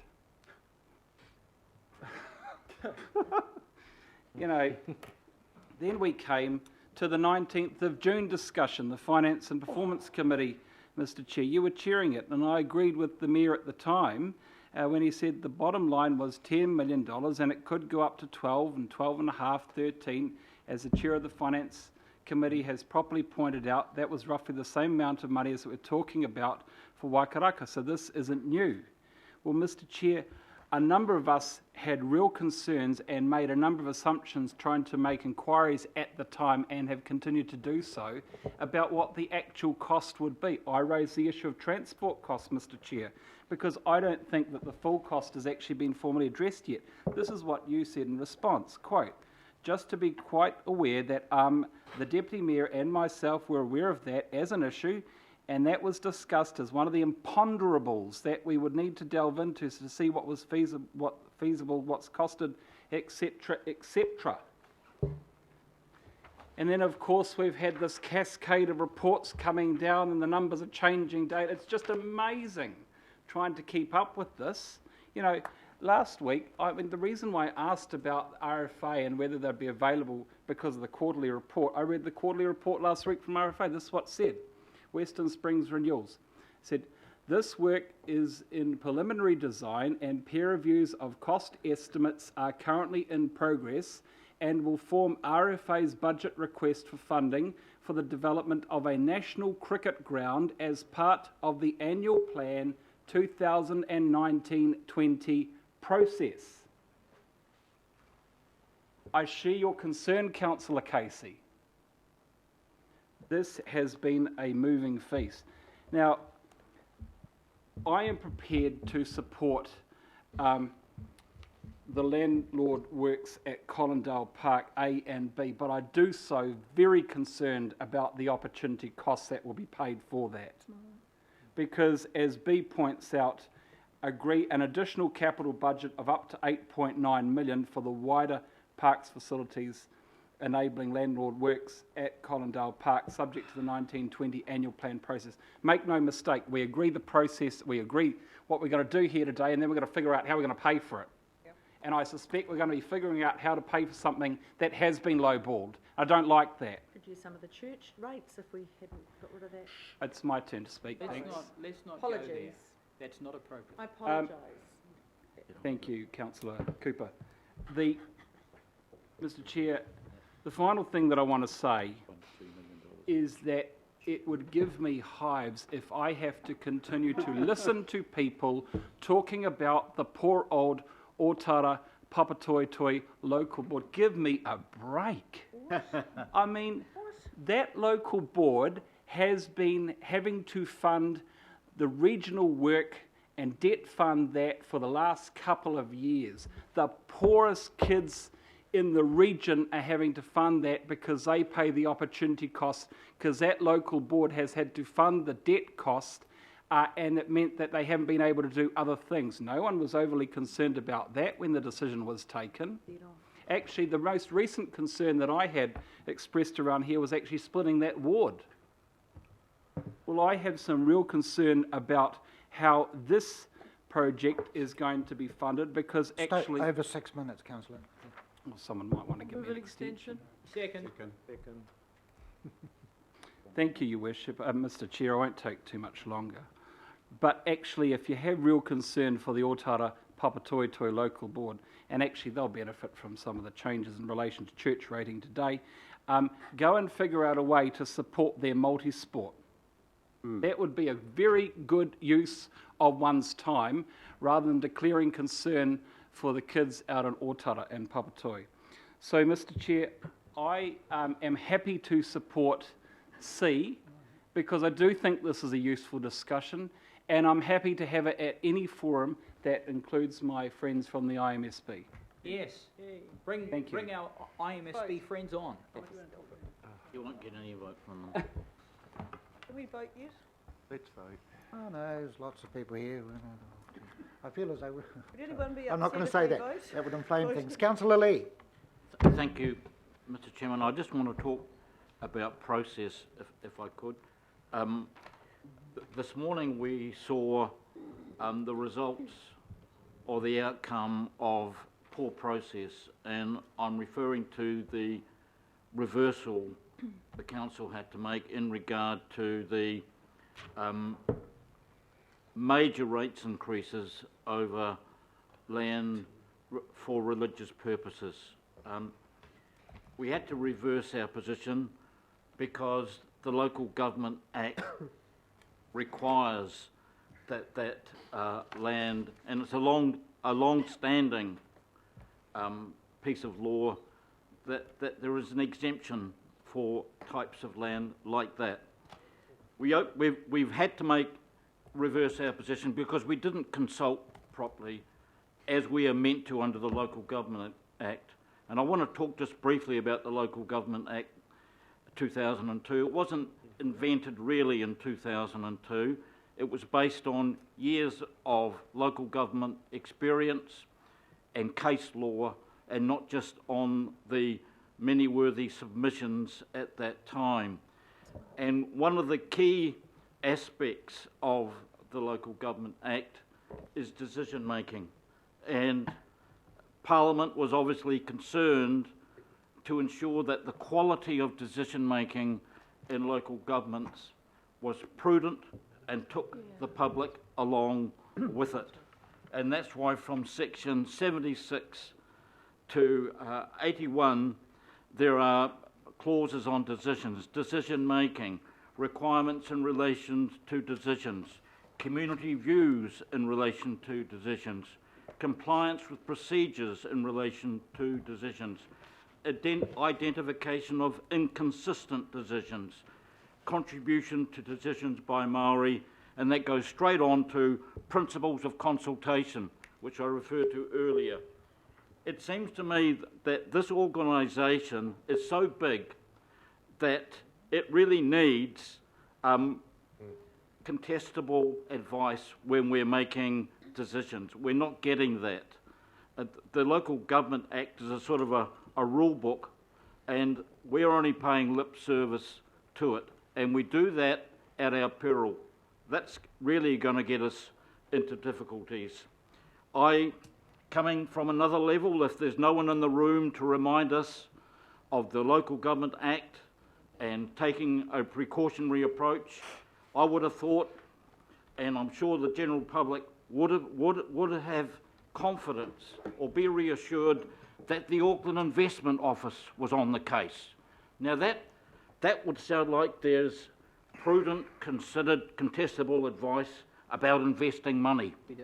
Instead, we got a petition by Crash Helmet, and I have to say that's not the sort of objective, contestable advice an organisation which has a massive long-term plan with a turnover reaching $70 billion really needs.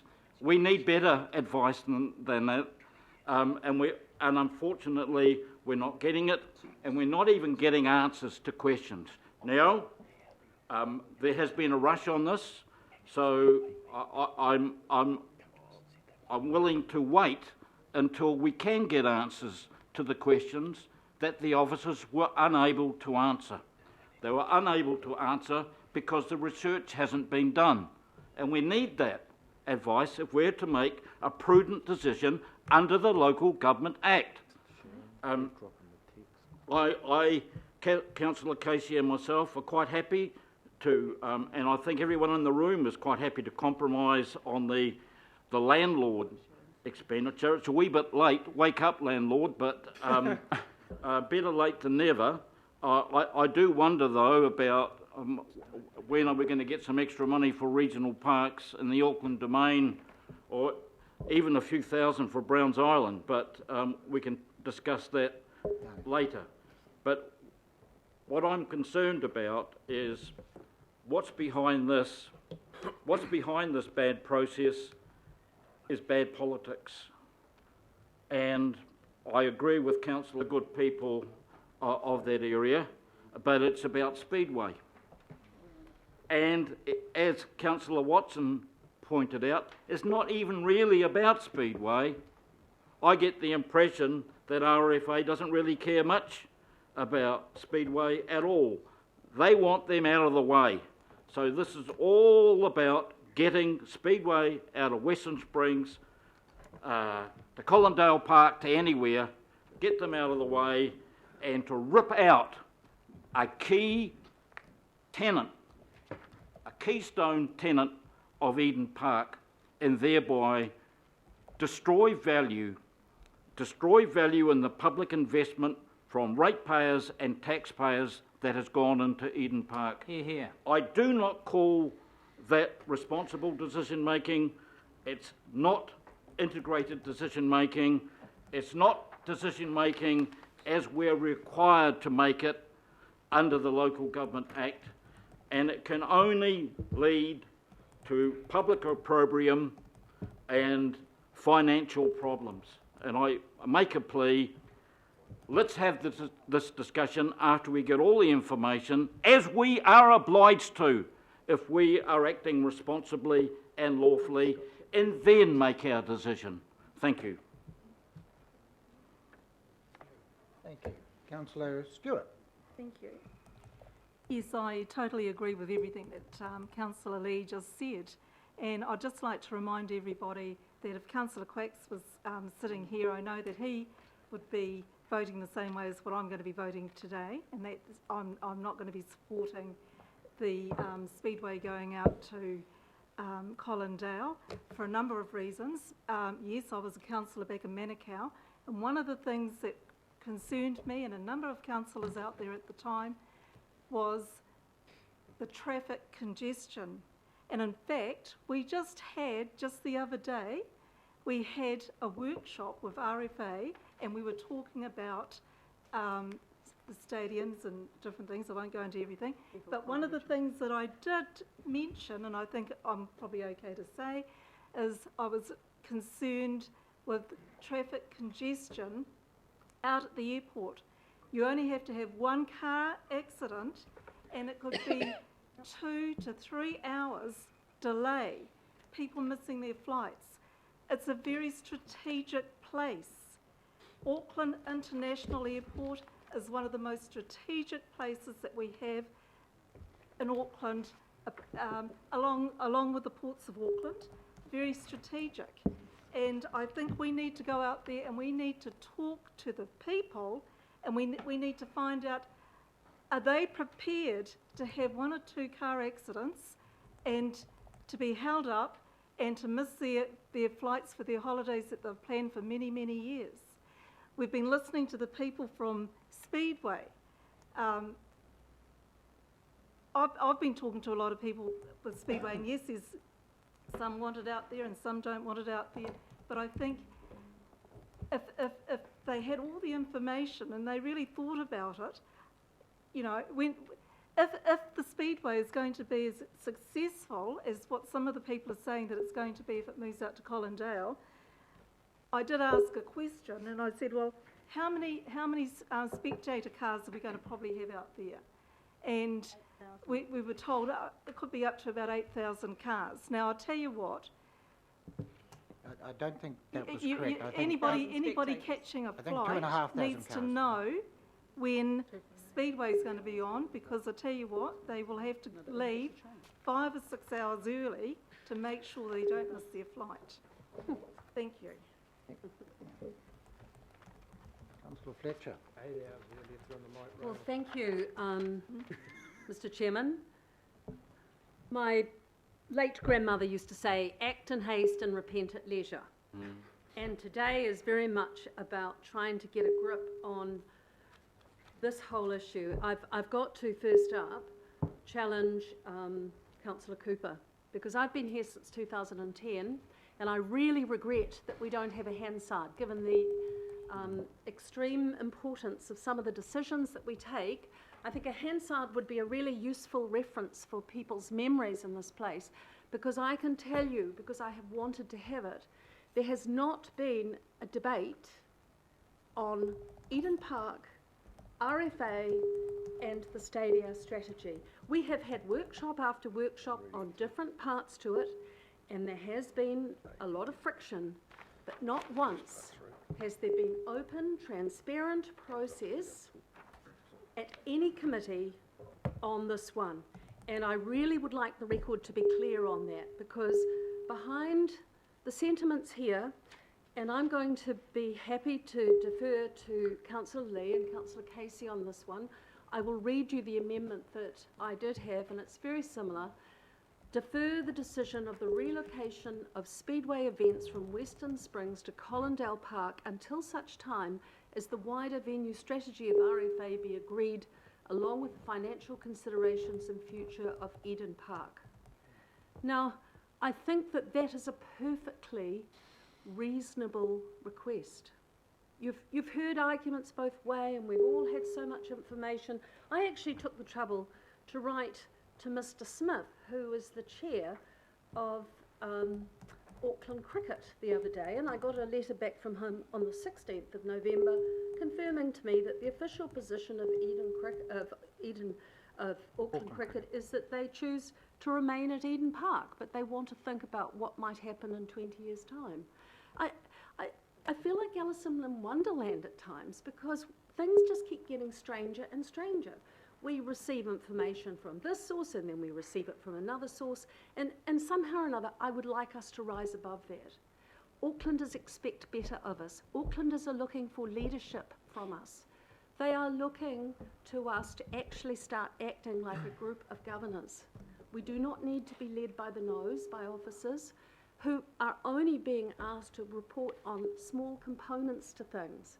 I've got no disrespect for the officers that are here. I've got no disrespect for RFA.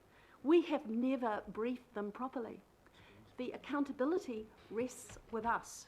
So I'm asking you, I can understand the Independent Maori Statutory Board might have taken umbrage at not being included in this wider debate, but I've heard from Councillor Lee and from Councillor Casey that they're willing for it to come back to the Finance Committee. It would just seem to me good practice that all of the issues be taken into consideration. So, as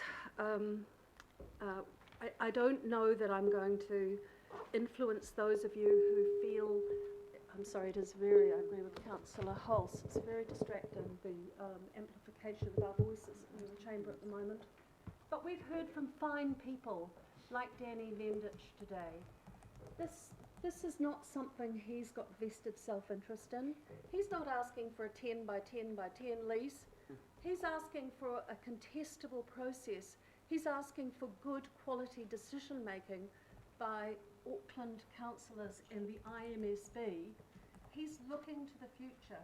Now, when good people like Danny Lendich come along, who are paying, as I understand it, many hundreds of thousands of dollars in rates annually each year, I think we need to add a note of caution. So I would implore you to actually accept A and B, but to look at C that is being put up here, and there is no, as was confirmed by John before, there's not going to be too many dead bodies if we delay this for a little while. It gives us the opportunity to have all of the information and to make the right decision. So I'm supporting this amendment, and I would ask you to do so as well. I'm going to have Councillor Collins and then Cashman Sayers, and then I actually have a question to John Duncan, but, and then it would be my chance to have a right of reply if I choose to. Councillor Collins. Oh, choice. Thanks, Mr. Chair. I just wanted to quote from the Otara Papatoetoe Local Board Plan, page 23. We currently fund the new Collindale Motorsport Park, which serves communities outside Otara Papatoetoe. We'll advocate to the governing body for it to be taken over and managed as a regional park so that's funded in a way that recognises its regional benefit. So the Otara Papatoetoe Local Board made the decision when I was its chair to fund $280,000 every year from our local LDI, so that we could get earthworks going, so that we could get the park in some kind of state where the users who were there were able to use it. So I'm happy and I'm satisfied that parts A and B of this recommendation meet the standard that we had set for ourselves. And I'm reminded, just listening to the debate today, I'm reminded of the pressure that was put on our local board by the users at the time, saying they were going to make this a political issue. You were in trouble if you didn't do something. And I almost feel like it's a very similar discussion this afternoon. I'm going to be voting, and I've already been in touch and I've been communicating at length with the chair of the Otara Papatoetoe Local Board this afternoon to advise her that I will be voting in favour of the amendment. I've had too many doubts raised today in this discussion over the way the figures have moved. We had this lengthy discussion over $1.8 million in church ratings, and yet, granted, the figures that Councillor Watson was talking about, how it feels like it's moved, the material I've been trying to follow parts of the discussion from my time overseas, and it just gives me too much discomfort to be able to support the other part of the substantive motion. So I'll be supporting this amendment, Part C. I just wanted to remind us that when we had the discussion for the one local initiative, people will remember at that discussion when Chair Lotu Fulu came and sat and she said our number one priority is to lift and forgive the $280,000 debt. I remember what Councillor Newman said at the time. Well, why don't we just do that as a business as usual issue? And then what happens? That's what they get granted as their ollie. What they really wanted was Ngāti Otara Multi-Sport Complex sorted out. This should have been forgiven, should have been part of business as usual, and it wasn't. So to be saying that we should be supporting the local board isn't actually supporting the local board, because their initiative was the Ngāti Otara Multi-Sport Complex initiative. This should have just been part of business as usual. I'll be voting in favour of the amendment. Well said. Councillor Cashmore. Thank you, Mr. Chair. Very briefly, I will not be supporting the amendment simply because this has been 25 years in the making. So this can has been kicked down this road for a very, very long time. Some mention has been made by some councillors today of the transport issues, and certainly there are issues on 20B and 20A. Most councillors would have received an email today from NZTA and AT about the Transport Alliance and the work that's going out for public consultation on exactly those precincts. That consultation started today. So that work is underway for the upgrade for a rapid transport mode from the airport Mangere, Puanui, Manukau. So that's coming out today. Collindale has been a long time coming. We have 6 sports parks potentially starting, 3 are underway. The 7th is Speedway. So what does Collindale offer Speedway? Well, basically it offers certainty. It can grow, it can expand, it can have more events. Western Springs cannot offer that. Collindale can give a purpose-built track that is truly world-class. And in time, you can have all the other facilities and infrastructure around it to encompass the greatness that's been part of Speedway. Speedway and stock cars do not mix. That's been made clear today by at least 2 experts in the field, and I'm glad to get some clarification around that, because that has been a point of confusion for myself. I would really urge councils to think very, very hard. There are many moving parts in this debate, but this is one moving part that has a simple action. Let's crack on with Collindale. Speedway will act as a catalyst for the other 6 groups. The can has been kicked enough. It's actually time for a little bit of let's grab it and go. and do it instead of find lame excuses to keep kicking it and be in denial. So I'm going to advocate that we actually support the amendments as put, not supporting the amendment, but supporting the original motions as put by the Mayor and the Chair. A, B, C and D. It's logical, it makes sense, and it is potentially deliverable. Councillor Sayers. Thank you, Mr. Chair. I wanted to take this call to express that I will be supporting the amendment. And I think the reasons have been covered by other councillors, so I won't go into too deeply, but what's really pulled at my decision making has been the eye-watering costs to ratepayers. Unnecessary if the Speedway stays at its current location. So I would hope in supporting this amendment that we somehow get visibility of what it would, of the new designs and costs of staying at its current location, and what that might look like and what that might cost, if any cost, to ratepayers. I agree with I think it was Councillor Fletcher that we do need that open, transparent debate about Eden Park, RAF. Not a wheel and a prayer. RAF is Yeah, an Air in the Force. state, thank you. Points of order, please. In the stadium strategy, it's the at the heart of it, Mr. Chair. We've just heard the term, a lot of moving parts. There's been too many moving parts in terms of the logic behind this decision and how it affects others. We need to know those as decision makers, and the facts that the money's bounced around so much, Mr. Chair, it's a bit uncomfortable and unnerving, and I couldn't support it in that state. So I am prepared to take the time, a deep breath, and support the amendment. Thank you. Well, I must admit, it is when we do finally get, whether it's in 3 years' time or 5 years' time, when we get to have a debate on spending a couple of billion, if it was a new stadium, it'd be interesting to see how many days we spend on that debate. I'm just going to actually throw a little bit of a spanner in the works here, and that pointed out to be by Councillor Darby here, is we're going to complicate this even more. He's quite right to point out that this actually falls under the purvey also of the Planning Committee, so we actually need to, I'm asking the mover and the seconder to be sensitive about this, and we could add the further decision on the relocation of Western Springs until the Finance and Performance Committee and Planning Committee has had, and then we'll work it through. It's going to take longer, more time, but hey, we've got plenty of time.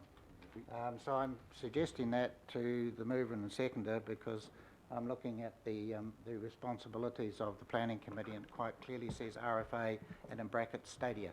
So that's in relation to, Councillor Darby is actually next. He could possibly just explain that, but I think that's what we probably have to do. Just make the change, it's fine.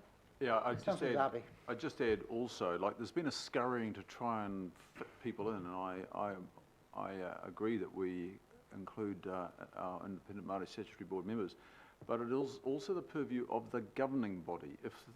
If any of the business of the major committees is seen as being worthy of bringing to the governing body, it goes to the governing body.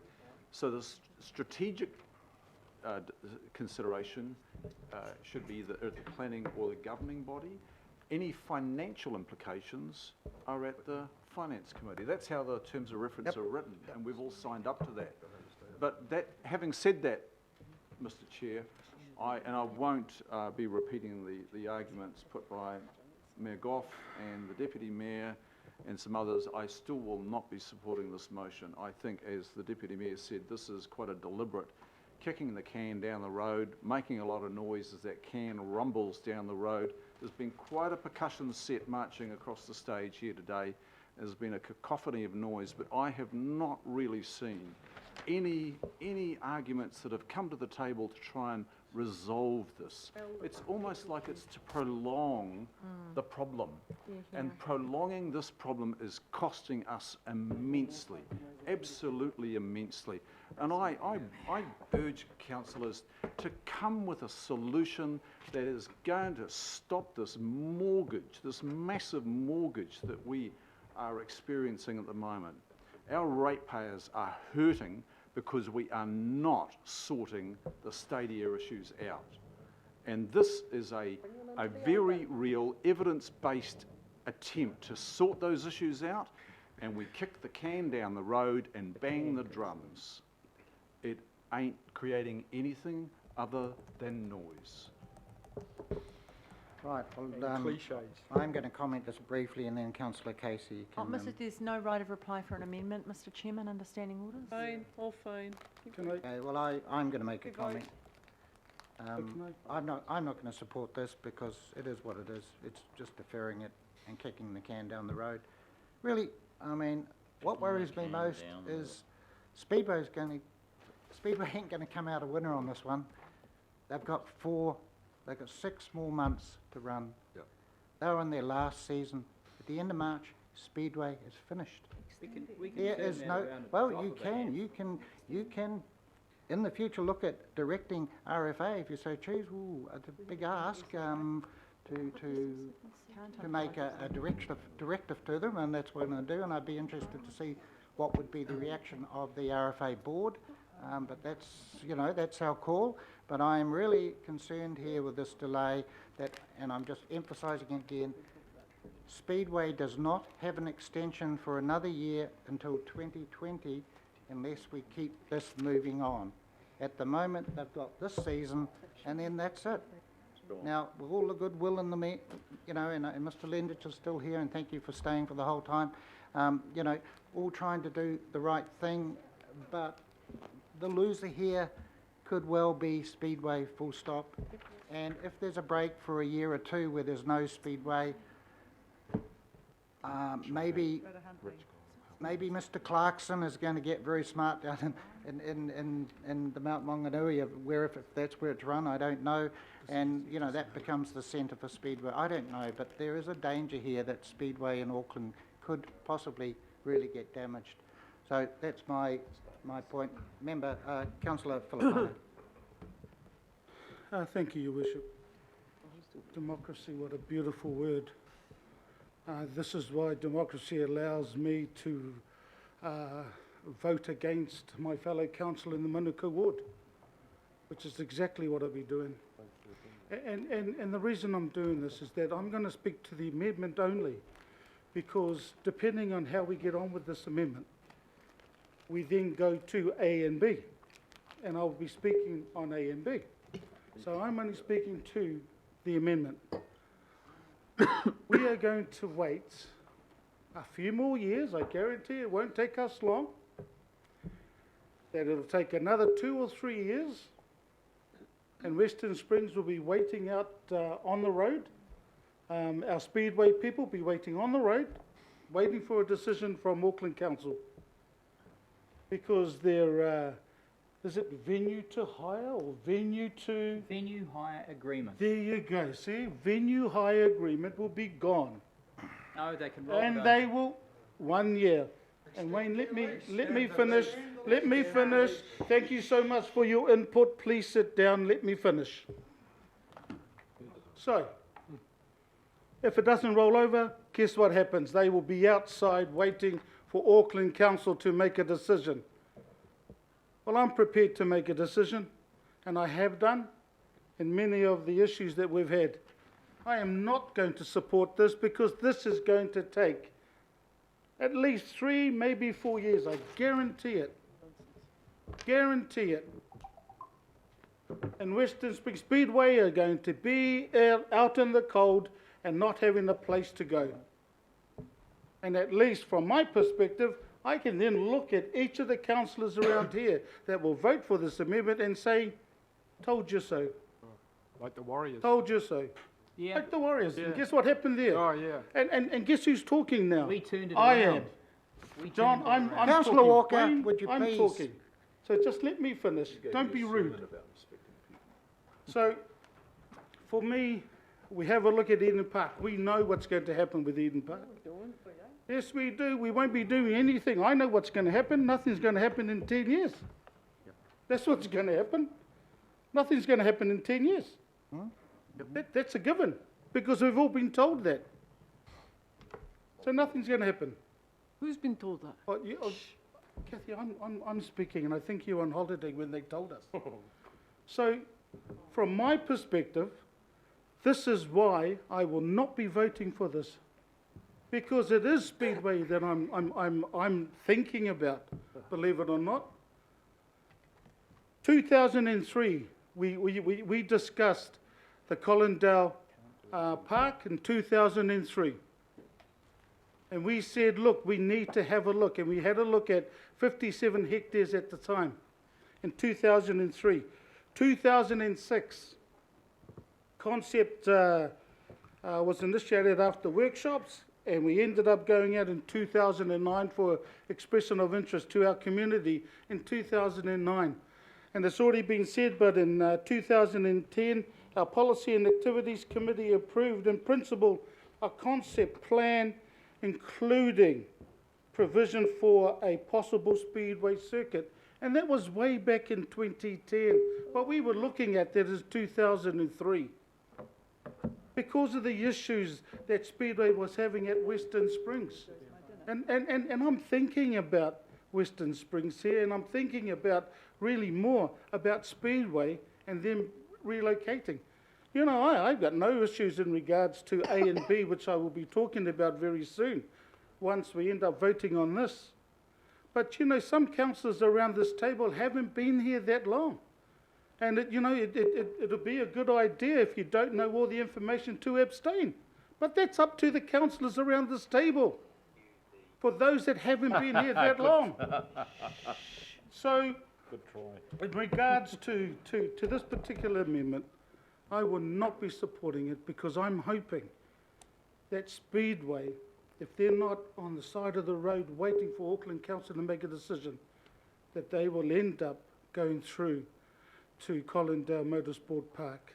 In regards to the traffic, I mean, thank you to the Deputy Mayor for mentioning NZTA, because I have no doubt that Councillor Stewart has had a briefing on the Botany 2 Airport and the fact that there's going to be some changes at that intersection with Puhunui and with Prices Road from the Auckland Airport. They're making those changes. And we're also, depending on how this goes, we'll have some money in regards to realignment. So, Chair, I will not be supporting this, and I will obviously speak in regards to A and B when it's there. Thank you. So, councillors, when I spoke, I mentioned the fact is Speedway actually only have 6 months, one more season. However, Councillor Hulse is going to ask an excellent question. It's really important this question is asked. So, Councillor Hulse. Thank you. I'm just searching my memory banks. There are also issues of consents, and I know we had Environment Court decisions and the consent for actually running this operation on the Western Springs site. Can you just remind me where we've got to with that? It's not necessarily that clear in our report. Through the chair, there's an Environment Court enforcement order from 2005 which limits the number of events. Yeah. So it's limited to 12 plus practice. Okay. Two practice. And that was quite clear that that is not going to change. That's correct. By division. And Margaret, could you just remind us who's got the agreement? Sorry, just point of order, Mr. Chair. Yeah. I know you've been pretty reasonable with the way the meeting's progressed, but are we going to be jumping back with speeches and questions? Because I'll chuck in a few questions too if we're going to do that. No, actually it was going to be informative, but no, I'm not going to ask the question. So it's been asked to move it and put it, and it's by division. So here we are. We've got big decision here. So and it's by division. So we know what we're doing, which is just see, do you support it or not support it? Thank you. Councillor Clow. No. Councillor Casey. Yes. Councillor Cashmore. Against. Councillor Collins. For. Councillor Cooper. Against. Councillor Darby. Against. Councillor Filipina. Against. Councillor Fletcher. For. Mayor Goff. Against. Councillor Hills. Against. Member Honeck. Against. Councillor Hulse. Against. Councillor Lee. Aye. Councillor Newman. For. Councillor Sayers. For. Councillor Simpson. For. Councillor Stewart. For. Member Taipari. Against. Councillor Walker. Yes. Councillor Watson. Yes. Councillor Young. For.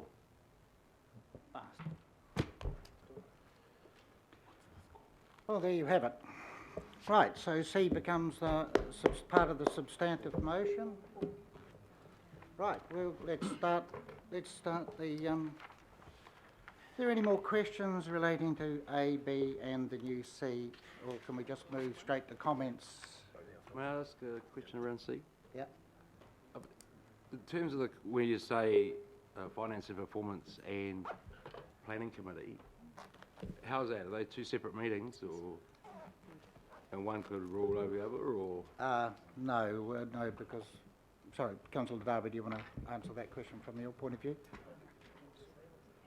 My understanding is that if the decision or the decision is one that is about financial setting or monitoring, or the implications of our finances, it sits with finance. If it's a strategic consideration, the terms of reference clearly say that it either sits at the planning committee, but there's always the possibility that it could be, because it's overlaying both at the moment, it could be pulled to the governing body, but that puts you in a difficult position.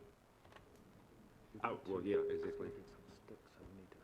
We're not there now because we voted to have it. But I guess the point I wanted to make is that that's 4 members of the board. Up to. Okay, right, well, who's putting up their hand to talk to this? Just vote. Thank you, Chair. Look, in regards to A and B, Councillor Collins spoke about the chair and the fact that he was chair when the $280,000 was asked of the earthworks. I think we had Councillor Collins and you were as chair. And Councillor Collins and I don't know if he remembers this, but we spoke about it, and I was actually concerned and very concerned about the $280,000 that the local board was actually putting to the Collindale Park, because right from the 2003 and the timeline that I've given, it was always looked at a regional sort of park for Manukau City Council, and at the time that was envisaged, Manukau City Council was the second largest TLA in Aotearoa. And so I was concerned when Councillor Collins said to me, look, we have to trump up $280,000 for the earthworks because we had to get it done. So I applaud Councillor Collins at that time. And I also applaud the chair, the current chair of the Otara Papatoetoe local board, for the decision they made in regards to keeping the vision that we had at Manukau City Council around Collindale Park. But what I don't end up not supporting, but I'm going to pick on the councillors that voted in 2014 against the money that it was in the budget for Collindale Park, because they put that whole thing in jeopardy. And this is why, again, I applaud Councillor Collins, you as the chair then, and also the current chair, for what you ended up doing it with the LDI. Because in 2014, that 6.3 should have been in there, but no, it wasn't. It was taken out, and it jeopardised. Down memory lane? Can I look? Can you? Come on, off. It's Mike, a long day. Do us a favour, Mike, and just keep your waha short and closed, please. Well, because think it's I'd rude. offer the same advice to you. Mike, it's rude. Sorry, It's rude. sorry, look. I just think it's a little bit If you rich, could just rich for Councillor be Lee to quiet. be talking Thank about you. going down memory lane. I felt as though there's quite a bit of memory lane stuff there today. Councillor Philippina has the floor. Thank you. And then, so 2014, so, in regard to this, I hope that the people around this table support the money that is now required for us to get on with the job. We just told And you there is, I know, maybe his hearing aid is not on. So look, well then, let's not be rude. Yeah, can we at least have that? Let's not be rude. Hold an interjection, Alf. Well, if it is, well then it's a rude one. Hold an interjection. Well, it's still rude. So look, Chair, for me, I'm asking the people around this particular table to support this. And that's it, after all the rude interruptions. Right, councillors, the mayor has left, and of course he could still remain the seconder, but I was the mover of A, B, C and D. I cannot be the mover of this because I'm going to vote I'll move it. against C. So there's a mover as Councillor Filipaino. and Councillor the Collins seconder might is be the second. Councillor Fletcher, all good. Right, any other comments? Vote. Please vote. Okay, right. We're going to Can Point I of see order, what it is, Councillor Mr Collins Chair, was- because I want to vote against C as well. Thank you. I think I what think we should, Councillor I think, Collins had his hand up first, Mr Chairman, for the seconder. Yeah, I'm happy easy. to defer Yeah, happy to second. both ways, eh? Yeah, have it all No, swung just both a- ways. just a- oh, we're all rushing. So what we're going to do, You instead call of, them points of order when you interject, Al. You interject. Maybe you should. can I just say, luckily at the moment the cameras are only on here. The cameras have got a malfunction, so they're only on us, so they're not actually looking around, and that might be a good thing. Honestly, we've got to, please keep cool. We've still got another couple of hours here, and I think decorum and courtesy towards fellow members would go a long way to keeping us, Kia ora, Mr. keeping Chair. this, That would be good. keeping this on track. So what I'm going to do is, because of the contention of what it's been, I'm going to put A and B first, and then C can be separate, okay? So that will mean those who don't want to vote for C can therefore record their vote against rather than having a note. So I'm going to put A and B. We have the mover and seconder. Can I see, please, so we're quite clear? So I'm going to put A and B. All those in favour? Aye. Right, and we're going to put C, and I'm going to call for a division on that. Geez, we just had that, didn't we? We've had a division. We just had a division. This is So what? substantive. This is Call a this is division. substantive. I can 18 ask for salt. a division on this. There is a division. Question. Thank you. A division has been called. Councillor Clow. No. Oh, sorry. Sorry. Not at all. Councillor Clow. No. Councillor Casey. Yes. Councillor Cashmore. Against. Councillor Collins. For. Councillor Cooper. Against. Councillor Darby. Against. Councillor Filipaina. Against. Councillor Fletcher. For. Councillor Hills. Against. Member Honeck. Against. Councillor Hulse. No. Councillor Lee. Aye. Councillor Newman. For. Councillor Sayers. For. Councillor Simpson. What? I didn't hear. Councillor Stewart. She said 4. No, I just didn't hear it. Member Taipari. Against. Councillor Walker. Yes. Councillor Watson. Yes. Councillor Young. For. Right, that's carried 11-9. So, right, that's the end of that issue, and I think we should have a break. 5 minutes probably wouldn't do any harm. If we could have another vote on that, we might even increase.